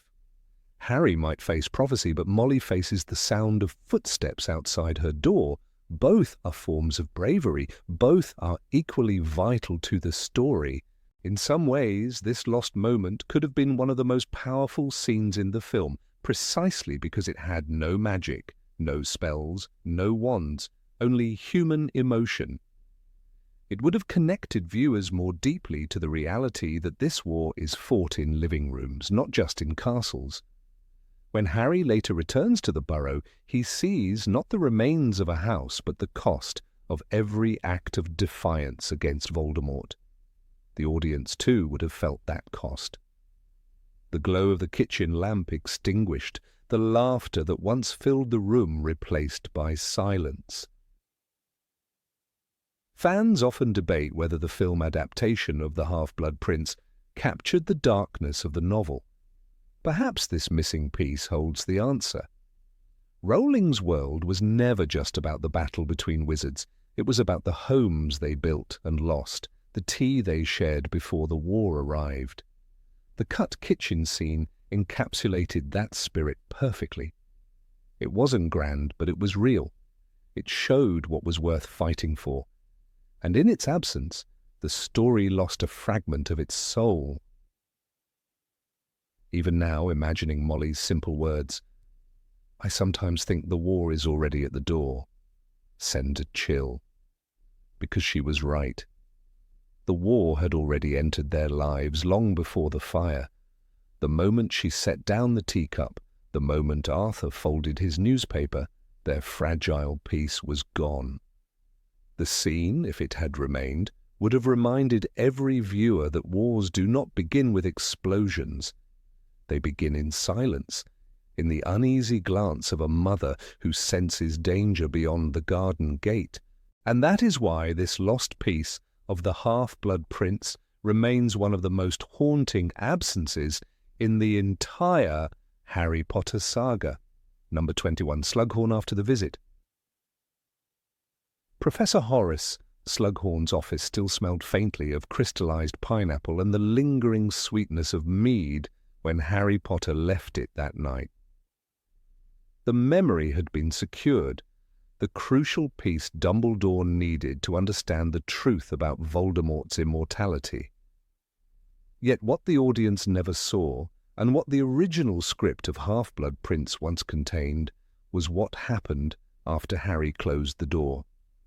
In that silence, Slughorn was left alone, surrounded by the wreckage of his own conscience. The fire flickered low, casting shadows that danced across the shelves of crystal bottles and preserved plants. And for a long moment, Horace Slughorn did not move. He simply sat there, his hand trembling slightly, as if the act of surrendering his memory had extracted more than just a secret. It had taken a piece of his soul. He rose slowly from his armchair, his velvet robes dragging softly over the rug, and reached for a silver frame sitting on the edge of his desk. Inside was a photograph, one that fans of the series would recognize, though it was never shown on screen. It depicted a young boy with dark eyes, handsome and polite, standing among other students in their Slytherin uniforms. Tom Marvolo Riddle smiled faintly in the picture, the same deceptive smile that once charmed an entire common room. The photograph shimmered with faint movement. The students laughed and waved, frozen in an eternal memory of their youth. Slughorn's eyes lingered on the boy's face, and a whisper of guilt crossed his features. The script described him then lowering into his chair with a sigh, the firelight glinting on the tears beginning to form in his eyes. This was the man who had once prided himself on collecting students like trophies, seeking out talent and promise wherever he found it. As he had told Harry earlier, "You mustn't think badly of me, my boy. I only wanted to make him feel special." But now, looking at the young Tom Riddle, he understood what that desire for admiration had cost the world. The boy he had once praised for his brilliance had become the darkest wizard of all time. That night, Slughorn murmured words that were never heard in theatres. "I didn't see what he was becoming. I didn't want to see it." It was a simple moment, quiet, reflective, human, but it transformed Slughorn from a comic relief into something far deeper. For the first time we would have seen that he carried the same emotional scars as anyone who had lived through Voldemort's rise. In the book, Dumbledore says of Slughorn, he has been living in fear and in guilt ever since giving that memory to Riddle. This cutscene would have visualized that line in haunting detail. The remorse on Slughorn's face, the trembling of his hands as he held the photograph, would have said more about the cost of ambition than any line of dialogue ever could. Slughorn had always been fascinated by potential. He had a gift for spotting it. He saw it in Lily Evans, whose kindness reminded him that talent meant nothing without compassion. He saw it again in Harry, whose bravery masked deep pain. But before them, he saw it in Tom Riddle. In that boy he had found brilliance, charm, and ambition so dazzling that it blinded him to the darkness underneath. He was a very handsome boy, Slughorn once recalled to Harry in The Half-Blood Prince. "I'm very clever. I taught him everything I knew." That pride, once innocent, had become his greatest shame. In the imagined scene, he would trace his finger lightly over the glass, stopping on Riddle's young face. For years, that image had haunted him. He remembered the way Tom used to ask questions that no other student dared to ask, about Horcruxes, about splitting the soul. Slughorn, seeking to impress, had answered, not realizing that he was fueling something monstrous. Now, decades later, he finally saw the truth. Tom hadn't wanted knowledge for its own sake. He wanted power, immortality, dominion. And Slughorn, in his vanity, had helped him take the first step toward it. The camera, as described in production notes, would have pulled back slowly to show the isolation of the man in the vast, ornate room. His wealth and comfort, his gilded armchairs, his silver decanters, suddenly seemed like trappings of a man trying to hide from his own past. The contrast between the opulence of the surroundings and the raw emotion of Slughorn's face would have spoken volumes. This wasn't just a teacher feeling bad about a mistake. This was a man realizing that his moral cowardice had indirectly shaped the greatest evil of his time. Had the scene remained, it would have created a poetic symmetry with Harry's own journey. Harry, too, carried guilt over deaths he could not prevent, but unlike Slughorn, he faced them head-on. Slughorn's arc in the film is often seen as comic, the blustering old man rediscovered by Dumbledore, but beneath that humour lies a tragedy of moral compromise. This missing moment would have crystallized that. It would have shown that redemption for Slughorn did not come when he gave the memory to Harry. It came later in that silent confrontation with the past when he finally admitted to himself that he had failed.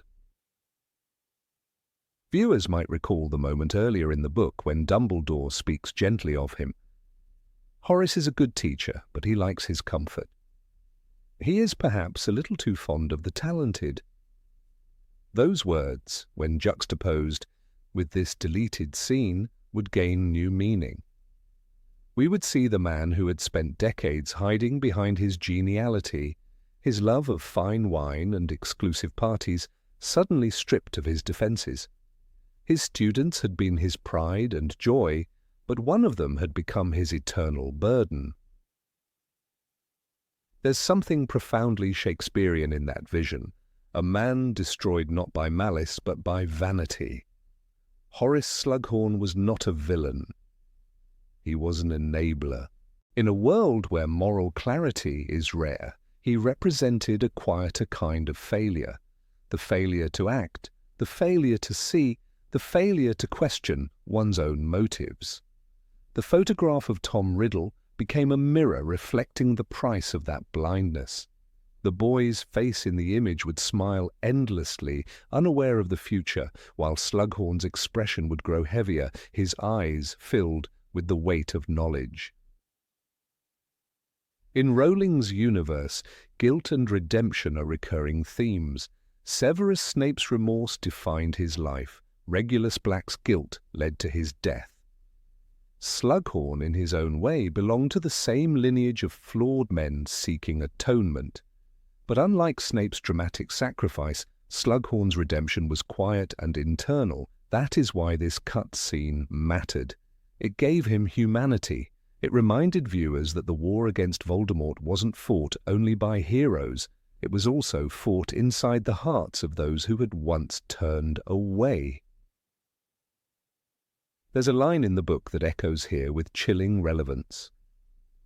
It is our choices, Harry, that show what we truly are, far more than our abilities.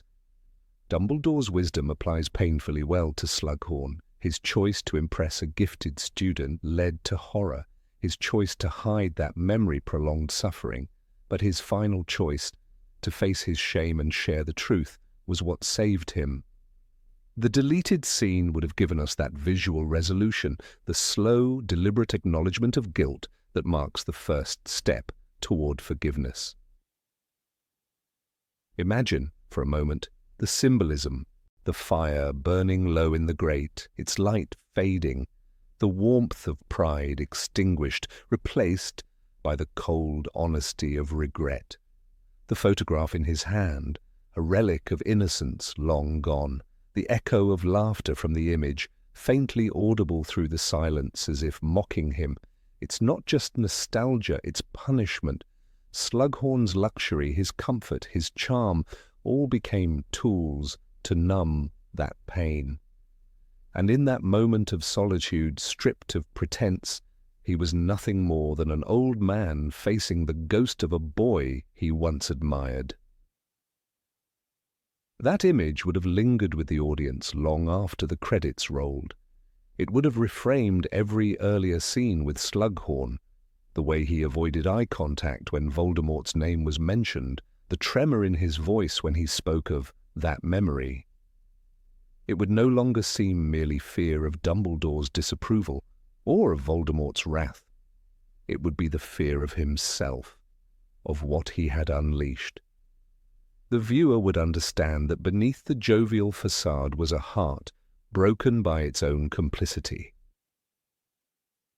When Half-Blood Prince reached theatres, this moment was gone, sacrificed to pacing and tone.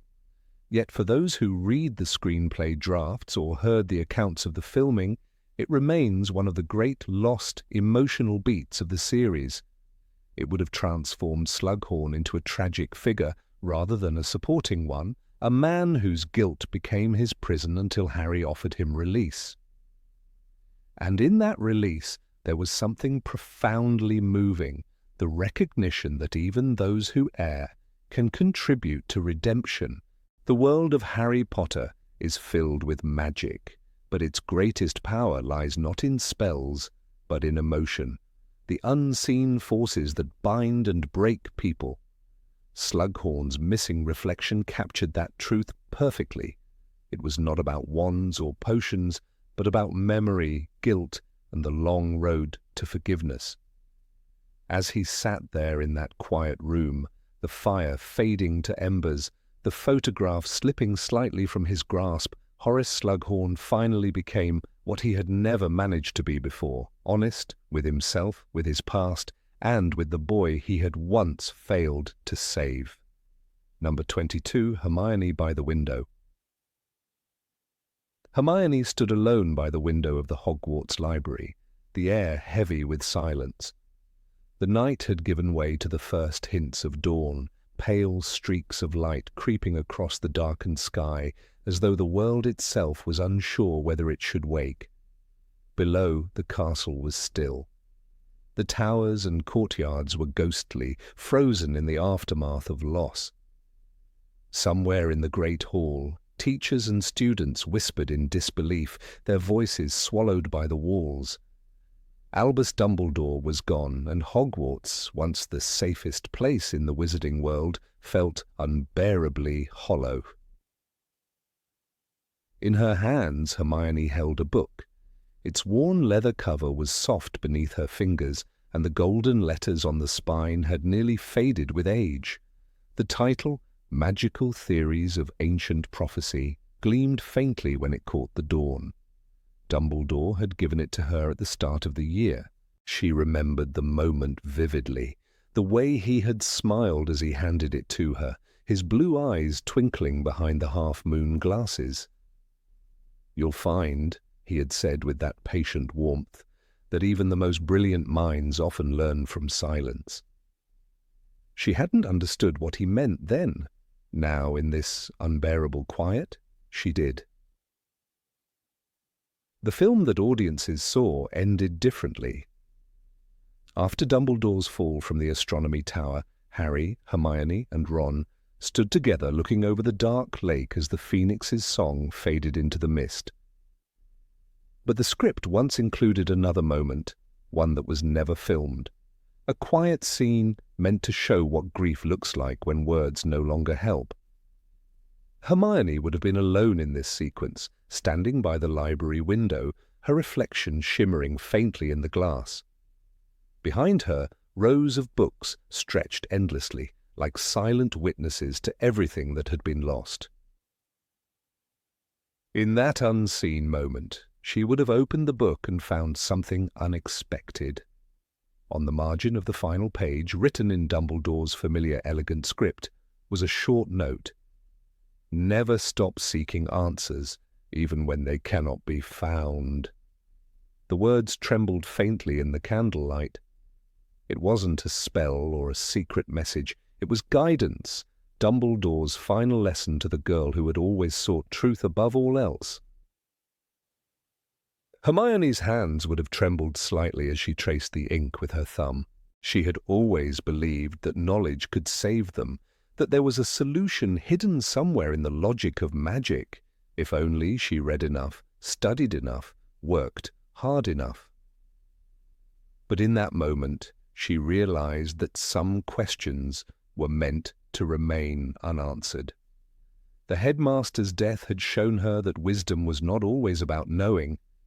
It was also about enduring. The dawn outside the window brightened into shades of gold. Somewhere far below, the black lake caught the light, shimmering like a mirror. Hermione pressed the book to her chest. In her mind, she heard Dumbledore's voice, calm and certain. "Do not pity the dead, Harry. Pity the living, and above all, those who live without love." She thought of those words now, understanding them differently. Dumbledore had not only been speaking to Harry, he had been speaking to all of them, to the students left behind, to the generation that would carry on without him. If the scene had been kept, it would have stood as the emotional bridge between Dumbledore's death and the war that followed. The films often relied on spectacle, the flash of wands, the rush of music, the chaos of battle, but this brief sequence was about stillness, about how grief sits quietly beside knowledge, and how even the brightest minds must learn to simply feel. In the stillness of that window, Hermione would not have been a student or a hero. She would have been a girl who had lost her mentor, clutching the last thing he left behind. What made the deleted moment powerful was its intimacy. Hermione, usually surrounded by friends, was alone. There was no comfort from Ron's nervous jokes or Harry's determined silence. Just her and the fading night. The script notes described her whispering a single word before closing the book. "Thank you." It was not dramatic, but it was profoundly human. She was not thanking him for the book nor even for his lessons, but for teaching her how to keep going when logic failed. In Half-Blood Prince, grief comes to every character differently. Harry seeks justice, Ginny seeks closeness, and McGonagall seeks control through duty. Hermione, however, faces it through intellect. She reads, studies, organizes, and plans, trying to restore order to a world falling apart. This deleted scene would have shown her letting go of that armor for a single moment. The library, the place that had always given her comfort, becomes a symbol of what she cannot fix. All her books, all her knowledge are useless against the weight of death. In the book version, Rowling gives us a glimpse of Hermione's emotional strength in subtle ways. When Harry insists on going after Snape and Malfoy, she is the one who stays behind, caring for Ginny and comforting the younger students. There is no hysteria, no breakdown, just quiet resilience. The lost scene could have mirrored that spirit, showing her vulnerability without stripping away her strength. She does not cry loudly. She does not collapse. Instead, she allows herself a single tear, wipes it away, and closes the book with calm finality. The lighting for the scene, according to early concept notes, would have been soft, pale dawn spilling through the high windows, dust drifting through the beams. It would have visually echoed the ending of Prisoner of Azkaban, where Harry stands in the same light, holding the firebolt. But this time, the light would feel different. Then it symbolized hope. Now it symbolized remembrance. The Hogwarts library, usually alive with the scratching of quills and the rustle of parchment, would be silent except for the faint hum of the morning wind. Hermione's whispered "thank you" would have been her way of saying goodbye, not just to Dumbledore, but to the girl she had been before. From that moment on, she would no longer be the student chasing perfect answers. She would become the woman who understood sacrifice. The books she once worshipped became companions rather than teachers. The wisdom she sought was no longer in the pages, but in the choices she would soon have to make. The choice to remove this scene from the final cut was likely made for pacing. The director, David Yates, had to balance grief with transition. The story needed to move forward, to prepare the trio for their next journey. But what was lost in that decision was nuance, a small, silent moment that could have deepened Hermione's arc and offered closure to Dumbledore's mentorship. The audience never saw her personal farewell, and so much of her quiet growth remained hidden. The book itself, had the scene remained, could have become a symbolic object throughout Deathly Hallows. Imagine her taking it with her, tucked inside the beaded bag she enchanted. Imagine her opening it again in the tent during the long winter nights of their escape, rereading the inscription when all hope seemed gone. The line, "Never stop seeking answers even when they cannot be found," would have taken on a new meaning each time, first as comfort, then as challenge, and finally as truth. What this lost moment reveals is something essential about Hermione's character. She was not born brave like Harry, nor loyal like Ron. Her courage came from understanding. Her empathy came from curiosity. She asked questions not to be clever, but to make sense of chaos, and Dumbledore, who saw the same curiosity in himself, entrusted her with his last lesson, that wisdom must be paired with heart. The fans who discovered the mention of this deleted scene in early production notes often describe it as the most Hermione moment that never happened. No spells, no speeches, no grand gestures, just knowledge, memory, and gratitude. In a world of magic, the truest magic often lies in the quiet acceptance of loss. Hermione's silent thank you might have said more than any dialogue could. It was the moment when intellect met emotion, when the brightest witch of her age finally understood that some mysteries are not meant to be solved, only cherished. Even without the scene, its spirit lingers. Every time Hermione stands firm, every time she comforts others while hiding her own pain, we see traces of that morning in the library. The girl at the window remains unseen, but her silence echoes through every act of courage that follows. Somewhere in the golden light of dawn, Dumbledore's words remain, still waiting on the margin of an old book, reminding her, and us all, that the search for answers is never truly over. Number 23, The Last Night at Hogwarts. The deleted final scene from Harry Potter and the Half-Blood Prince once promised to bridge two worlds, the fading safety of Hogwarts and the dark uncertainty that awaited. It was filmed, described by those who worked on it as quiet and haunting. The Great Hall was nearly empty. The long tables that once overflowed with laughter and noise were bare, stripped of all warmth. Students moved slowly through the corridors, packing trunks, carrying books, whispering goodbyes. The torches burned weakly, their glow reflected in the silent stone walls that had seen centuries of magic, loss, and hope. This was the night after Dumbledore's death, the last night before the storm that would change everything. The camera in the original storyboard was meant to follow Harry, Ron, and Hermione as they stood at the foot of the marble staircase. Around them, the portraits seemed to grieve. The fat lady's frame was empty. Even the ghosts had vanished from sight.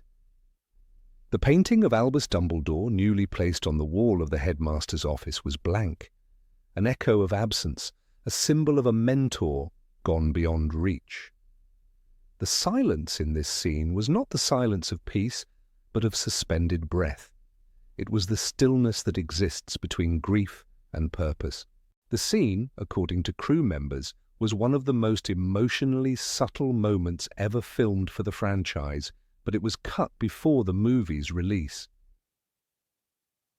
Had it been left intact, this moment would have offered something essential: closure for the audience, a breath before the battle. Dumbledore's death in the Astronomy Tower ended with chaos and shock, but the aftermath, the quiet reckoning of those who remained, was never seen. The book captured it with devastating simplicity. He was with Dumbledore. He could not remember ever being without him. J.K. Rowling allowed her characters to grieve before sending them toward destiny. The deleted scene would have done the same in cinematic form, giving the viewers a few moments to feel the weight of what Hogwarts had lost before the world beyond its gates demanded action. The emotional focus of the scene was never meant to be spectacle, but stillness. Daniel Radcliffe described Harry's expression in those takes as a kind of numb determination. The boy who once looked at Hogwarts with awe was now staring at it as a soldier leaving the last safe place he would ever know. Emma Watson's Hermione, always the one who sought answers, carried books in her arms, not because she needed them for lessons, but because she could not imagine leaving without them. Rupert Grint's Ron stood silently, eyes fixed on the empty portrait, his freckles paler than usual under the fading torchlight. Each movement in that moment was deliberate, each glance a small eulogy. The script notes reveal that Ron was supposed to whisper a single line.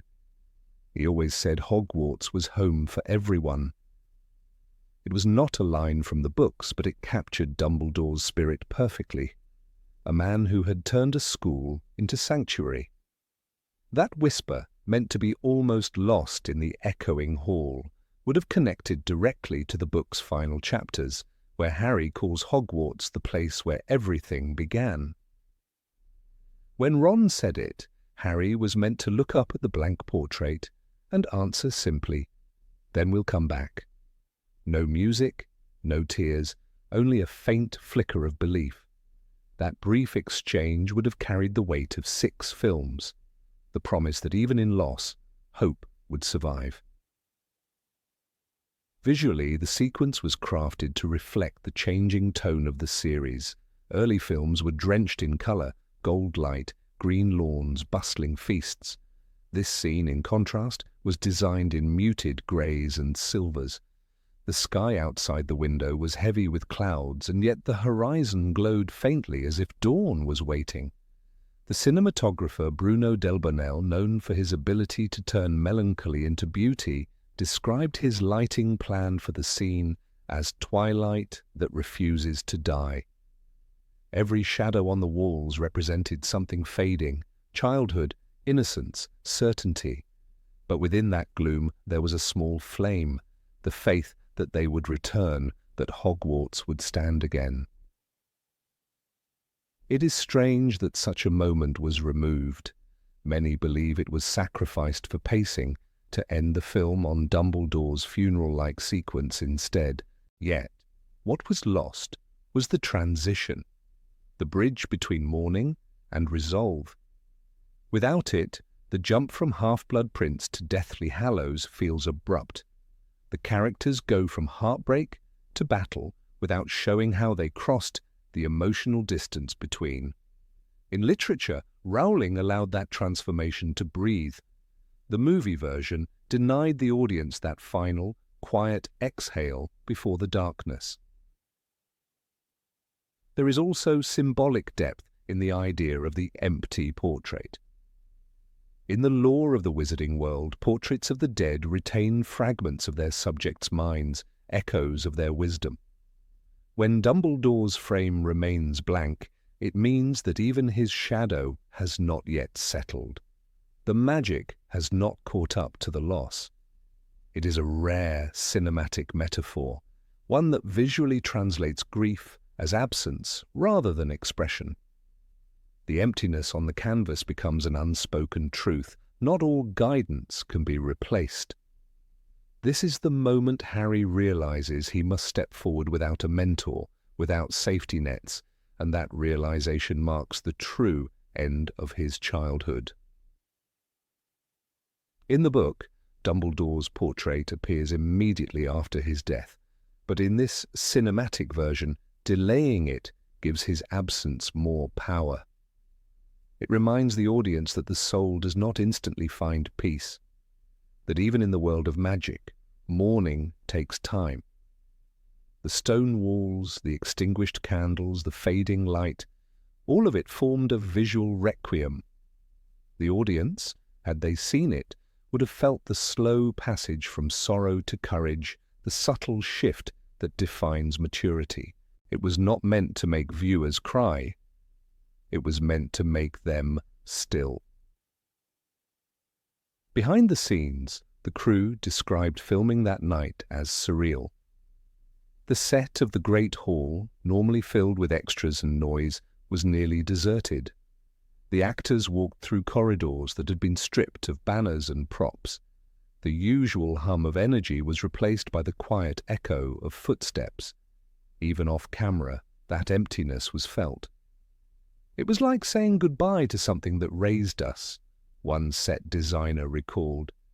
In a way, this scene mirrored the production itself, the cast leaving behind a world that had defined their youth. When editing began, however, the studio decided that the film should end not with silence, but with visual grandeur. The Phoenix song, the raising of wands, the collective mourning under the dark sky. That scene, which made it into the final cut, became iconic. Yet the quieter one, the last night in Hogwarts, would have deepened that emotion by showing what came after the tribute. The waving of wands was communal grief. The deleted scene was personal grief. Both were necessary. One showed unity, the other solitude. Together they would have formed a complete portrait of loss. There is a moment described by Rowling in the book where Harry looks out across the lake and sees the dark outline of the castle, standing vast and shadowy under the stars. That line captures what the deleted scene aimed to visualize. The idea that even in despair, Hogwarts remains vast, patient, waiting for its students to return. The castle itself becomes a character, enduring in silence. The cut version stripped the castle of that final farewell, making it only a background rather than the beating heart it had always been. When one imagines the camera rising, as the storyboard indicates, to show the grey sky over the turrets, it feels almost prophetic. The storm clouds hint at the war to come, but also at dawn beyond them. The composition evokes classical war films, endings that promise continuation. A slow, upward movement, no music, no dialogue, only the soft rustle of wind. That was meant to be the final frame, Hogwarts shrinking below, becoming small but indestructible, before the screen faded to black. A cinematic ellipsis, not an ending. If there is one theme that defines the Harry Potter saga, it is the endurance of hope in the face of decay. The deleted final scene was the purest visual expression of that theme. It did not need spells or battles, only 3 figures standing beneath an empty portrait. It would have been a farewell that said everything without words, that home can be wounded but never destroyed. Help will always be given at Hogwarts to those who ask for it, Dumbledore once said. Even unseen, that promise lingers in the still air of the castle. The missing scene would have reminded the audience of that though the walls might crumble, the light remains. In the years since, fragments of the sequence have surfaced in production notes and interviews, sparking renewed discussion among fans. Many see it as one of the great losses of the film adaptation, not for its spectacle but for its soul. It was the moment where the children of Hogwarts truly became its guardians. Watching them walk through the silent corridors one last time would have been the emotional hinge between youth and war, between learning and leading. What remains instead are glimpses, script pages, recollections, still photographs, whispers of what might have been, and perhaps that is fitting. For Hogwarts too is always partly memory, partly myth. The deleted scene lives in that same liminal space, suspended between existence and imagination. Those who read about it can almost see it. The dim torches, the echo of footsteps, the pale light of dawn creeping over the towers. It is not a loss, but a ghost haunting the edge of the story, reminding us that magic often hides in what is unseen. Number 24, Luna and Comfort. After the chaos of battle and the haunting silence that followed, there was once a moment written for Harry Potter and the Half-Blood Prince that never made it to the screen. It was delicate, human, and filled with that quiet magic that defined the world J.K. Rowling created. The scene was meant to follow the shocking death of Albus Dumbledore. The castle stood in mourning, cloaked in grief. Students were in shock, professors whispered in disbelief, and somewhere in the shadowed corridors, Harry Potter sat alone, consumed by loss. In the original concept, this was the moment Luna Lovegood would find him.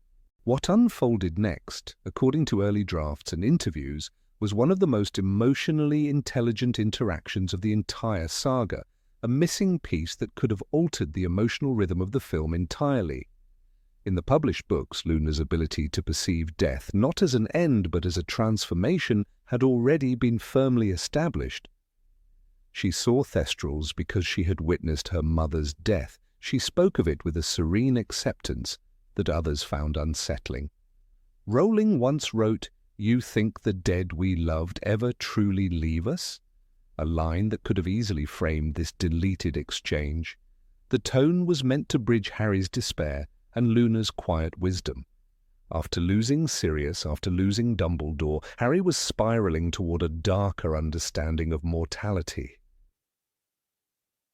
Luna's appearance in that corridor, holding something as absurdly hopeful as a dirigible plum, symbolized how light could still exist amid loss. The setting itself was meant to contrast the chaos of the previous scenes. The Great Hall had just been filled with candlelight and mourning faces. McGonagall was trying to restore order, while Hagrid sobbed uncontrollably. The deleted corridor scene took place in stillness, just the sound of distant wind echoing through broken windows. Harry sat with his elbows on his knees, eyes distant, his wand lying forgotten beside him. It was Luna, not Hermione or Ron, who approached him. Her presence did not break the silence, but complemented it, like a soft melody after a storm. In the script notes that circulated among fans years later, Luna's words were said to have been gentle, yet unforgettable. "You know death isn't the end, Harry, we just go further on." It wasn't a grand statement or a spell. It was a truth delivered in her usual ethereal way. This was Luna's essence, seeing through grief and finding beauty in what others feared. By handing Harry a dirigible plum, she wasn't merely offering a token, she was offering a symbol of life's odd continuity. Dirigible plums, described in the books as helping one to accept the extraordinary, became a quiet metaphor for the resilience of the human spirit.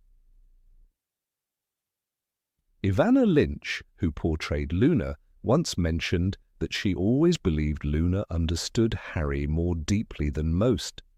Her empathy wasn't born from logic or shared experiences, but from an intuitive connection. In Order of the Phoenix, when she told him, "You're not mad, you know, I can see them too," it was the first time Harry felt truly seen in his grief over Sirius. That single line became one of the emotional pillars of the series. The lost scene in Half-Blood Prince would have mirrored that same energy, a continuation of their silent understanding. Cinematically, it would have served as the film's emotional coda before the students raised their wands to the sky.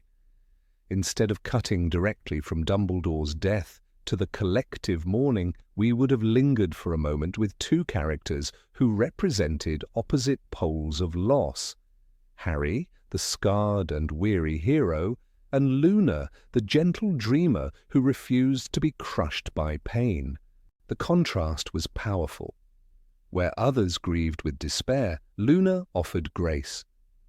Her acceptance of death didn't make her cold, it made her free. The filmmakers likely cut the scene for pacing reasons. The final act already carried heavy emotional weight, and the producers may have felt another reflective sequence would slow the momentum. Yet what was lost wasn't mere dialogue, it was an essential note of humanity. In a film dominated by shadows, this scene would have been the breath before the plunge into the darkness of Deathly Hallows. It was, in essence, Luna's final lesson to Harry before his journey into mortality itself. Thematically, the deleted moment captured one of Rowling's recurring ideas, that understanding death is a form of wisdom. In the Tales of Beedle the Bard, Dumbledore's commentary on the tale of the three brothers states, "The last enemy that shall be destroyed is death." This corridor scene was a cinematic embodiment of that belief. Luna didn't fear death because she believed in what lay beyond it. Her tone would have recalled her words from Order of the Phoenix. "They're just beyond the veil, you know. We'll see them again someday." For Harry, who had been haunted by the image of Sirius disappearing through that same veil, her reminder would have meant more than any speech of comfort. Visually, it was described as hauntingly simple. No music swelled, no dramatic camera movement intruded. The focus was on Harry's stillness and Luna's serenity. She offered him the plum, her fingers lingering just long enough to make the gesture feel sacred. The fruit's bright color contrasted the grey palette of the corridor. a deliberate cinematic choice meant to symbolize a trace of hope in desolation. When Harry smiled faintly, it wasn't a gesture of recovery, it was an acknowledgement of endurance. What makes this lost moment so resonant in hindsight is how much it aligned with Luna's narrative purpose. She existed in the story to remind others, especially Harry, that reality was more than what could be seen or measured. Her friendship wasn't about solving problems or strategizing battles, it was about belief. Even in the darkest hour, she believed in unseen light. That belief was what Harry needed most after watching Dumbledore fall from the astronomy tower. In the final films, fragments of this missing connection survived. In Deathly Hallows Part 2, Luna is again the one who restores Harry's focus when chaos surrounds him. She shouts, "Harry, come on!" guiding him toward the diadem in Ravenclaw Tower. It's a practical moment, yet it carries emotional echoes of what could have been. Her voice grounds him, reminding him once again that life continues, that he still has a purpose. The Lost Corridor scene would have made that continuity explicit, deepening their bond from quiet understanding to emotional legacy. There is also a poetic symmetry in imagining Luna, the girl who can see death, comforting the boy who constantly escapes it. In that moment, the story would have allowed the audience to see Harry not as the chosen one, but as a grieving human being. Luna's calm acceptance would have reflected the wisdom of Dumbledore himself, whose own words echoed through the saga. To the well-organized mind, death is but the next great adventure. Luna, without knowing it, embodied that philosophy perfectly. Fans who have read the shooting script note that this scene's absence leaves a noticeable gap in the emotional pacing. After Dumbledore's death, the film moves quickly to the Phoenix and the wand-lit tribute. It's beautiful but collective. The personal reconciliation, Harry's inner processing, is missing. The Luna moment would have given us that bridge, the space between heartbreak and resolve. It would have humanized grief before transforming it into defiance. The choice to delete it reflects a broader tension between adaptation and essence. The Harry Potter films often had to trade quiet contemplation for cinematic urgency. Yet in doing so, they sometimes lost the stillness that made Rowling's prose so affecting. The corridor scene would have been one of those rare pauses that let the audience breathe alongside the characters. It wouldn't have been about action or exposition, it would have been about presence. Looking back, the emotional logic of that moment still resonates. Luna represented faith in the unseen, while Harry embodied the struggle to believe again. When she offered him that strange fruit, a dirigible plum, it wasn't merely whimsical, it was deeply symbolic. It suggested nourishment for the soul, a strange but healing reminder that life's oddities can sustain us even when nothing else can. In the midst of despair, she offered him something absurdly hopeful. That is what Luna always did. She made grief survivable by making it magical. And perhaps that's why the idea of the lost scene continues to haunt fans. It would have been a whisper in the middle of sorrow, a scene where no spells were cast and no enemies defeated, yet something profound was restored. Harry's faint smile at the end would not have signified joy, but gratitude, for the reminder that even when the world breaks apart, there are still people like Luna Lovegood who teach us how to keep walking forward. Number 25. A dark talk in the dungeons. It is hard to imagine a scene more drenched in tension than a confrontation between Severus Snape and Draco Malfoy deep beneath the stone corridors of Hogwarts. The dungeons of Slytherin were never meant for warmth. Their walls carried the chill of secrecy and old fear. According to early drafts of the Half-Blood Prince screenplay, there once existed a sequence that would have stripped Draco of his polished arrogance and revealed the trembling boy behind the mask. It was said to take place late at night, the only light coming from the greenish glow of torches flickering against the walls. Draco was alone, sitting at one of the long wooden tables, his pale face buried in his hands. The weight of his mission, the impossible task to kill Albus Dumbledore, had already begun to crush him. This lost scene would have been the emotional centre of Draco's entire arc, an intimate moment of despair shared with Snape in the very heart of the Slytherin dungeons. Snape, cold and collected as ever, would enter quietly, his robes sweeping behind him like a shadow. The boy before him was no longer the smug student he had once defended in class, but a fragile vessel of terror. Draco was 16, carrying the burden of an adult killer. In the script notes, he reportedly whispers that Voldemort will kill his mother if he fails. That line alone encapsulates the tragedy of his situation. Narcissa Malfoy's desperate love had pushed her to beg Snape for help in Spinner's End, sealing the unbreakable vow that now chained Snape's fate to Draco's success or failure. In the Half-Blood Prince book, J.K. Rowling gives us fragments of Draco's torment, but they are veiled, glimpsed only through Harry's suspicious eyes. We see him pale, thinner, withdrawn. There was a greyish tinge to his skin and dark shadows under his eyes, Rowling writes. But the missing scene would have made those observations personal. It would have pulled us directly into Draco's heart, letting us feel the suffocating panic that haunted him each night. For the first time, his arrogance would shatter completely. His trembling confession, "He'll kill my mother," would expose his fear, not just of Voldemort, but of becoming what Voldemort demanded, a murderer. Snape's response, according to the same draft, was as brutal as it was necessary. "You must," he says, "or they'll kill everyone."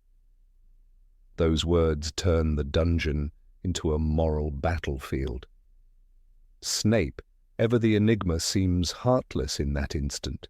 Yet behind his cold tone lies the impossible calculus he lives by. Protect the boy, protect the school, protect his promise to Dumbledore, all while playing Voldemort's loyal servant. To anyone else it would sound like cruelty. To Snape it was the only way to keep Draco alive.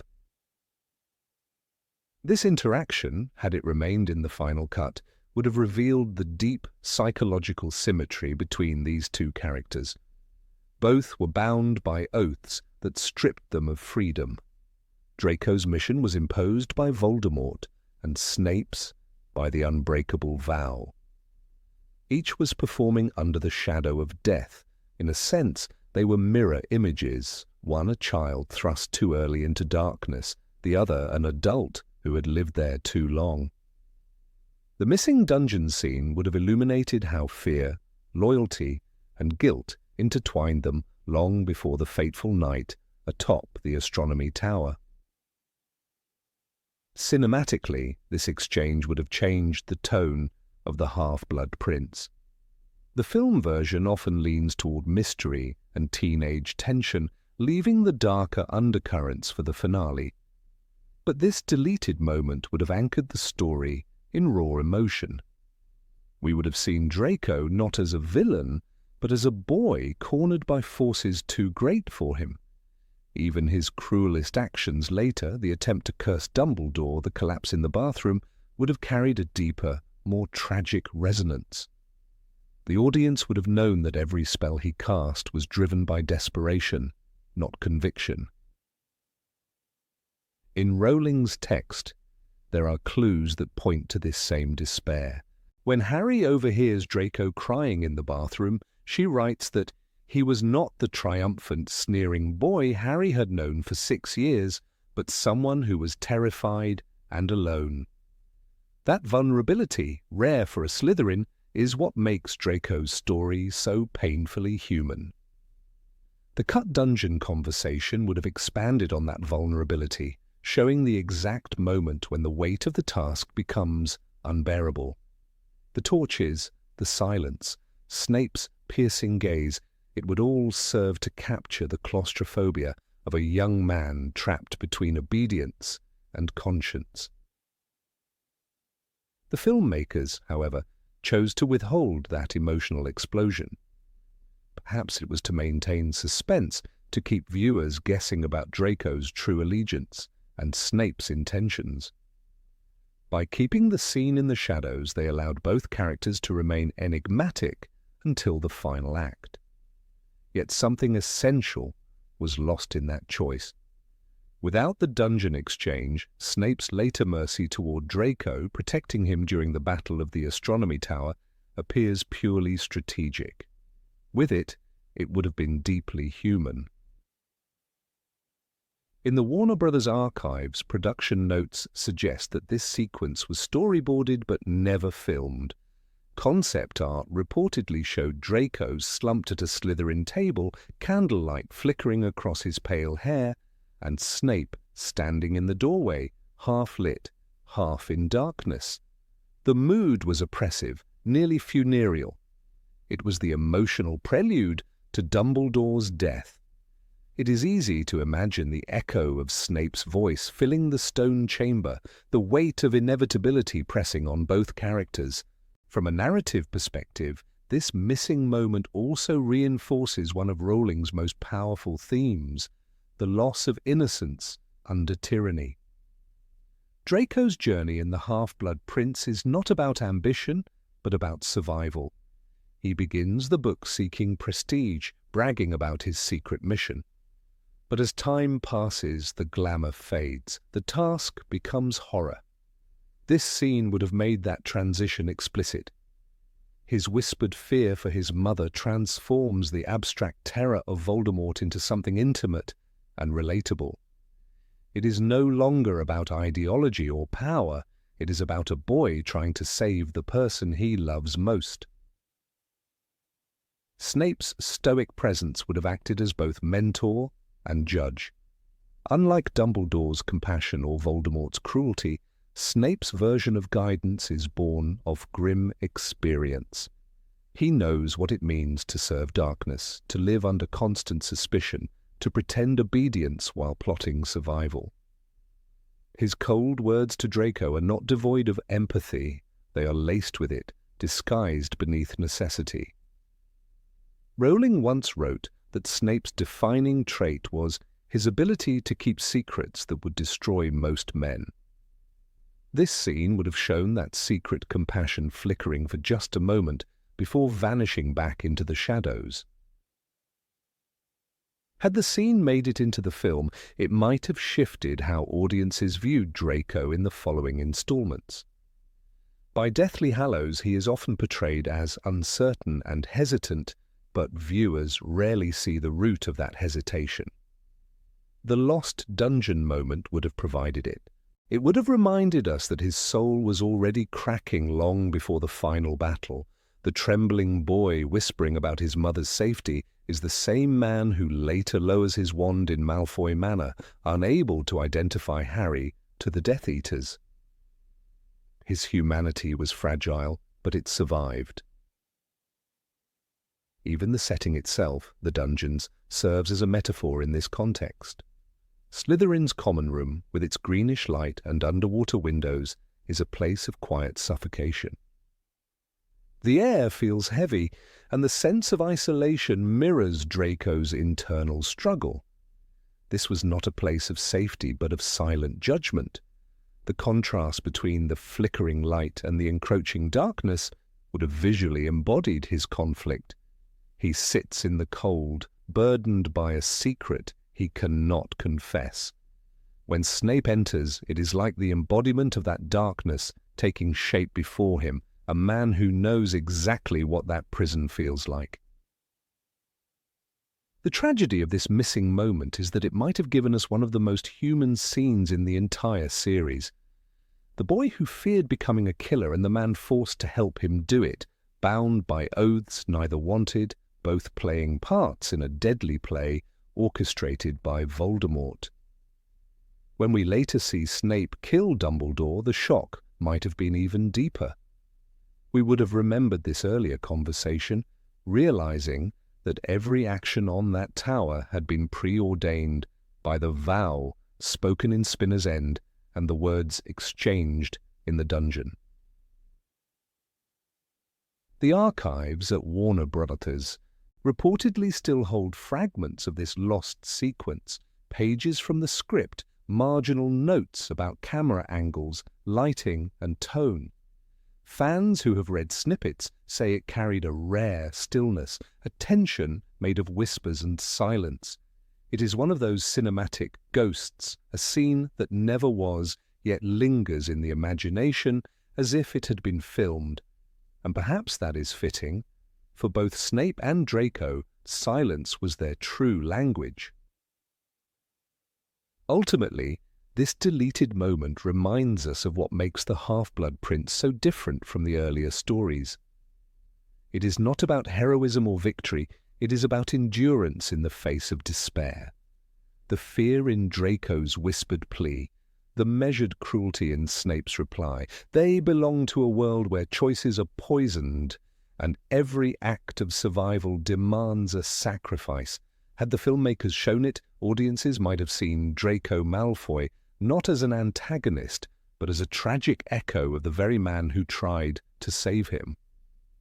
The boy in the dungeon and the man in the tower, two souls standing on opposite ends of the same unending night. Number 26. Harry and Ginny in the attic.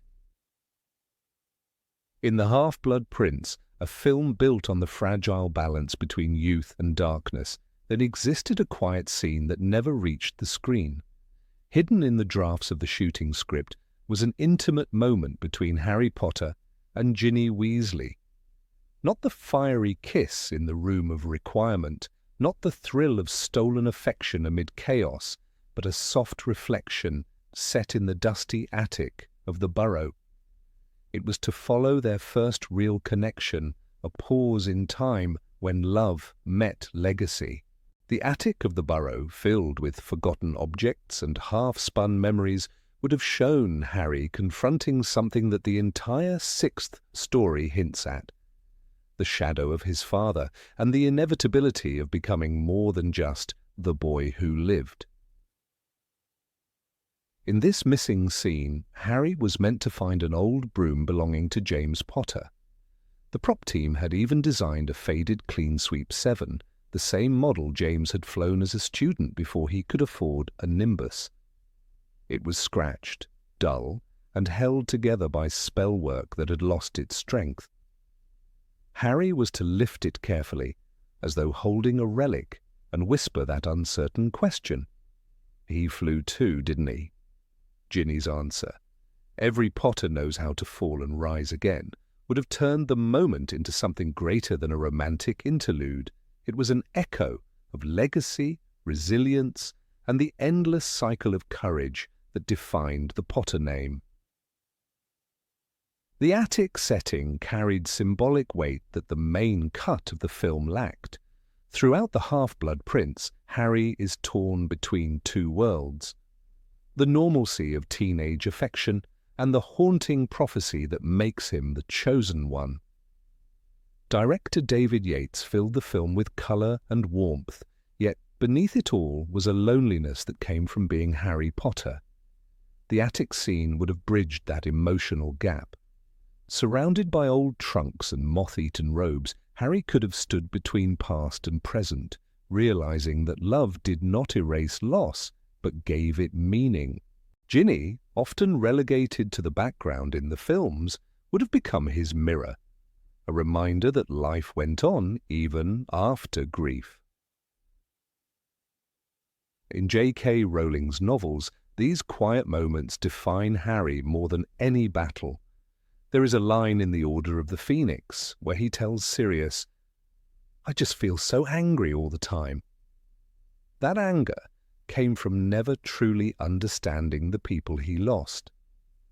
The attic scene would have been the first time the films allowed Harry to feel close to his father without words or magic, just through an object. The broom was not about flight, It was about connection. It was proof that the man he admired had once been as reckless, flawed, and alive as he was. The filmmakers had originally planned to shoot the scene in late 2008 after principal photography wrapped on the main Burrow sequences. Production designer Stuart Craig described the attic as a crooked sanctuary above the chaos, filled with Quidditch gear, old spellbooks, and a single window opening to the orchard. It was to be filmed in natural light, with dust floating through sunbeams. A deliberate contrast to the dark, heavy palette of the rest of the film.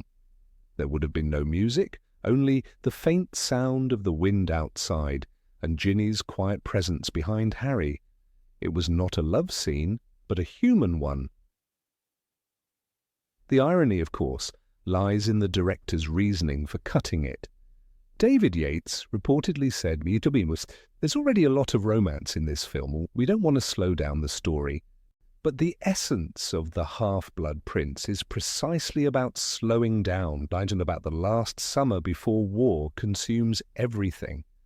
The novels are full of fleeting, beautiful pauses that remind readers what Harry is fighting for."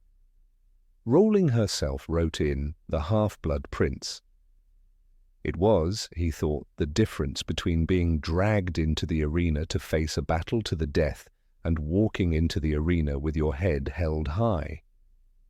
That quiet strength, the decision to walk forward despite fear, was what this attic scene embodied."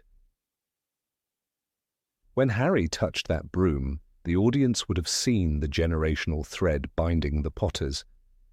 James's old broomstick, Ginny's calm smile, and Harry's unspoken longing.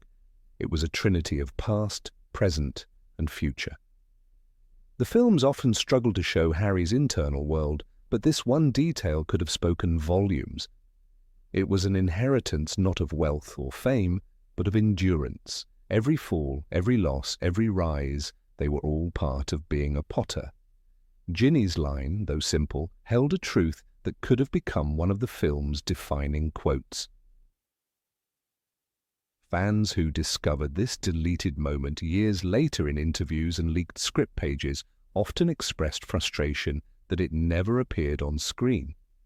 In the books, Ginny is one of the few characters who treats Harry as human, not as a symbol.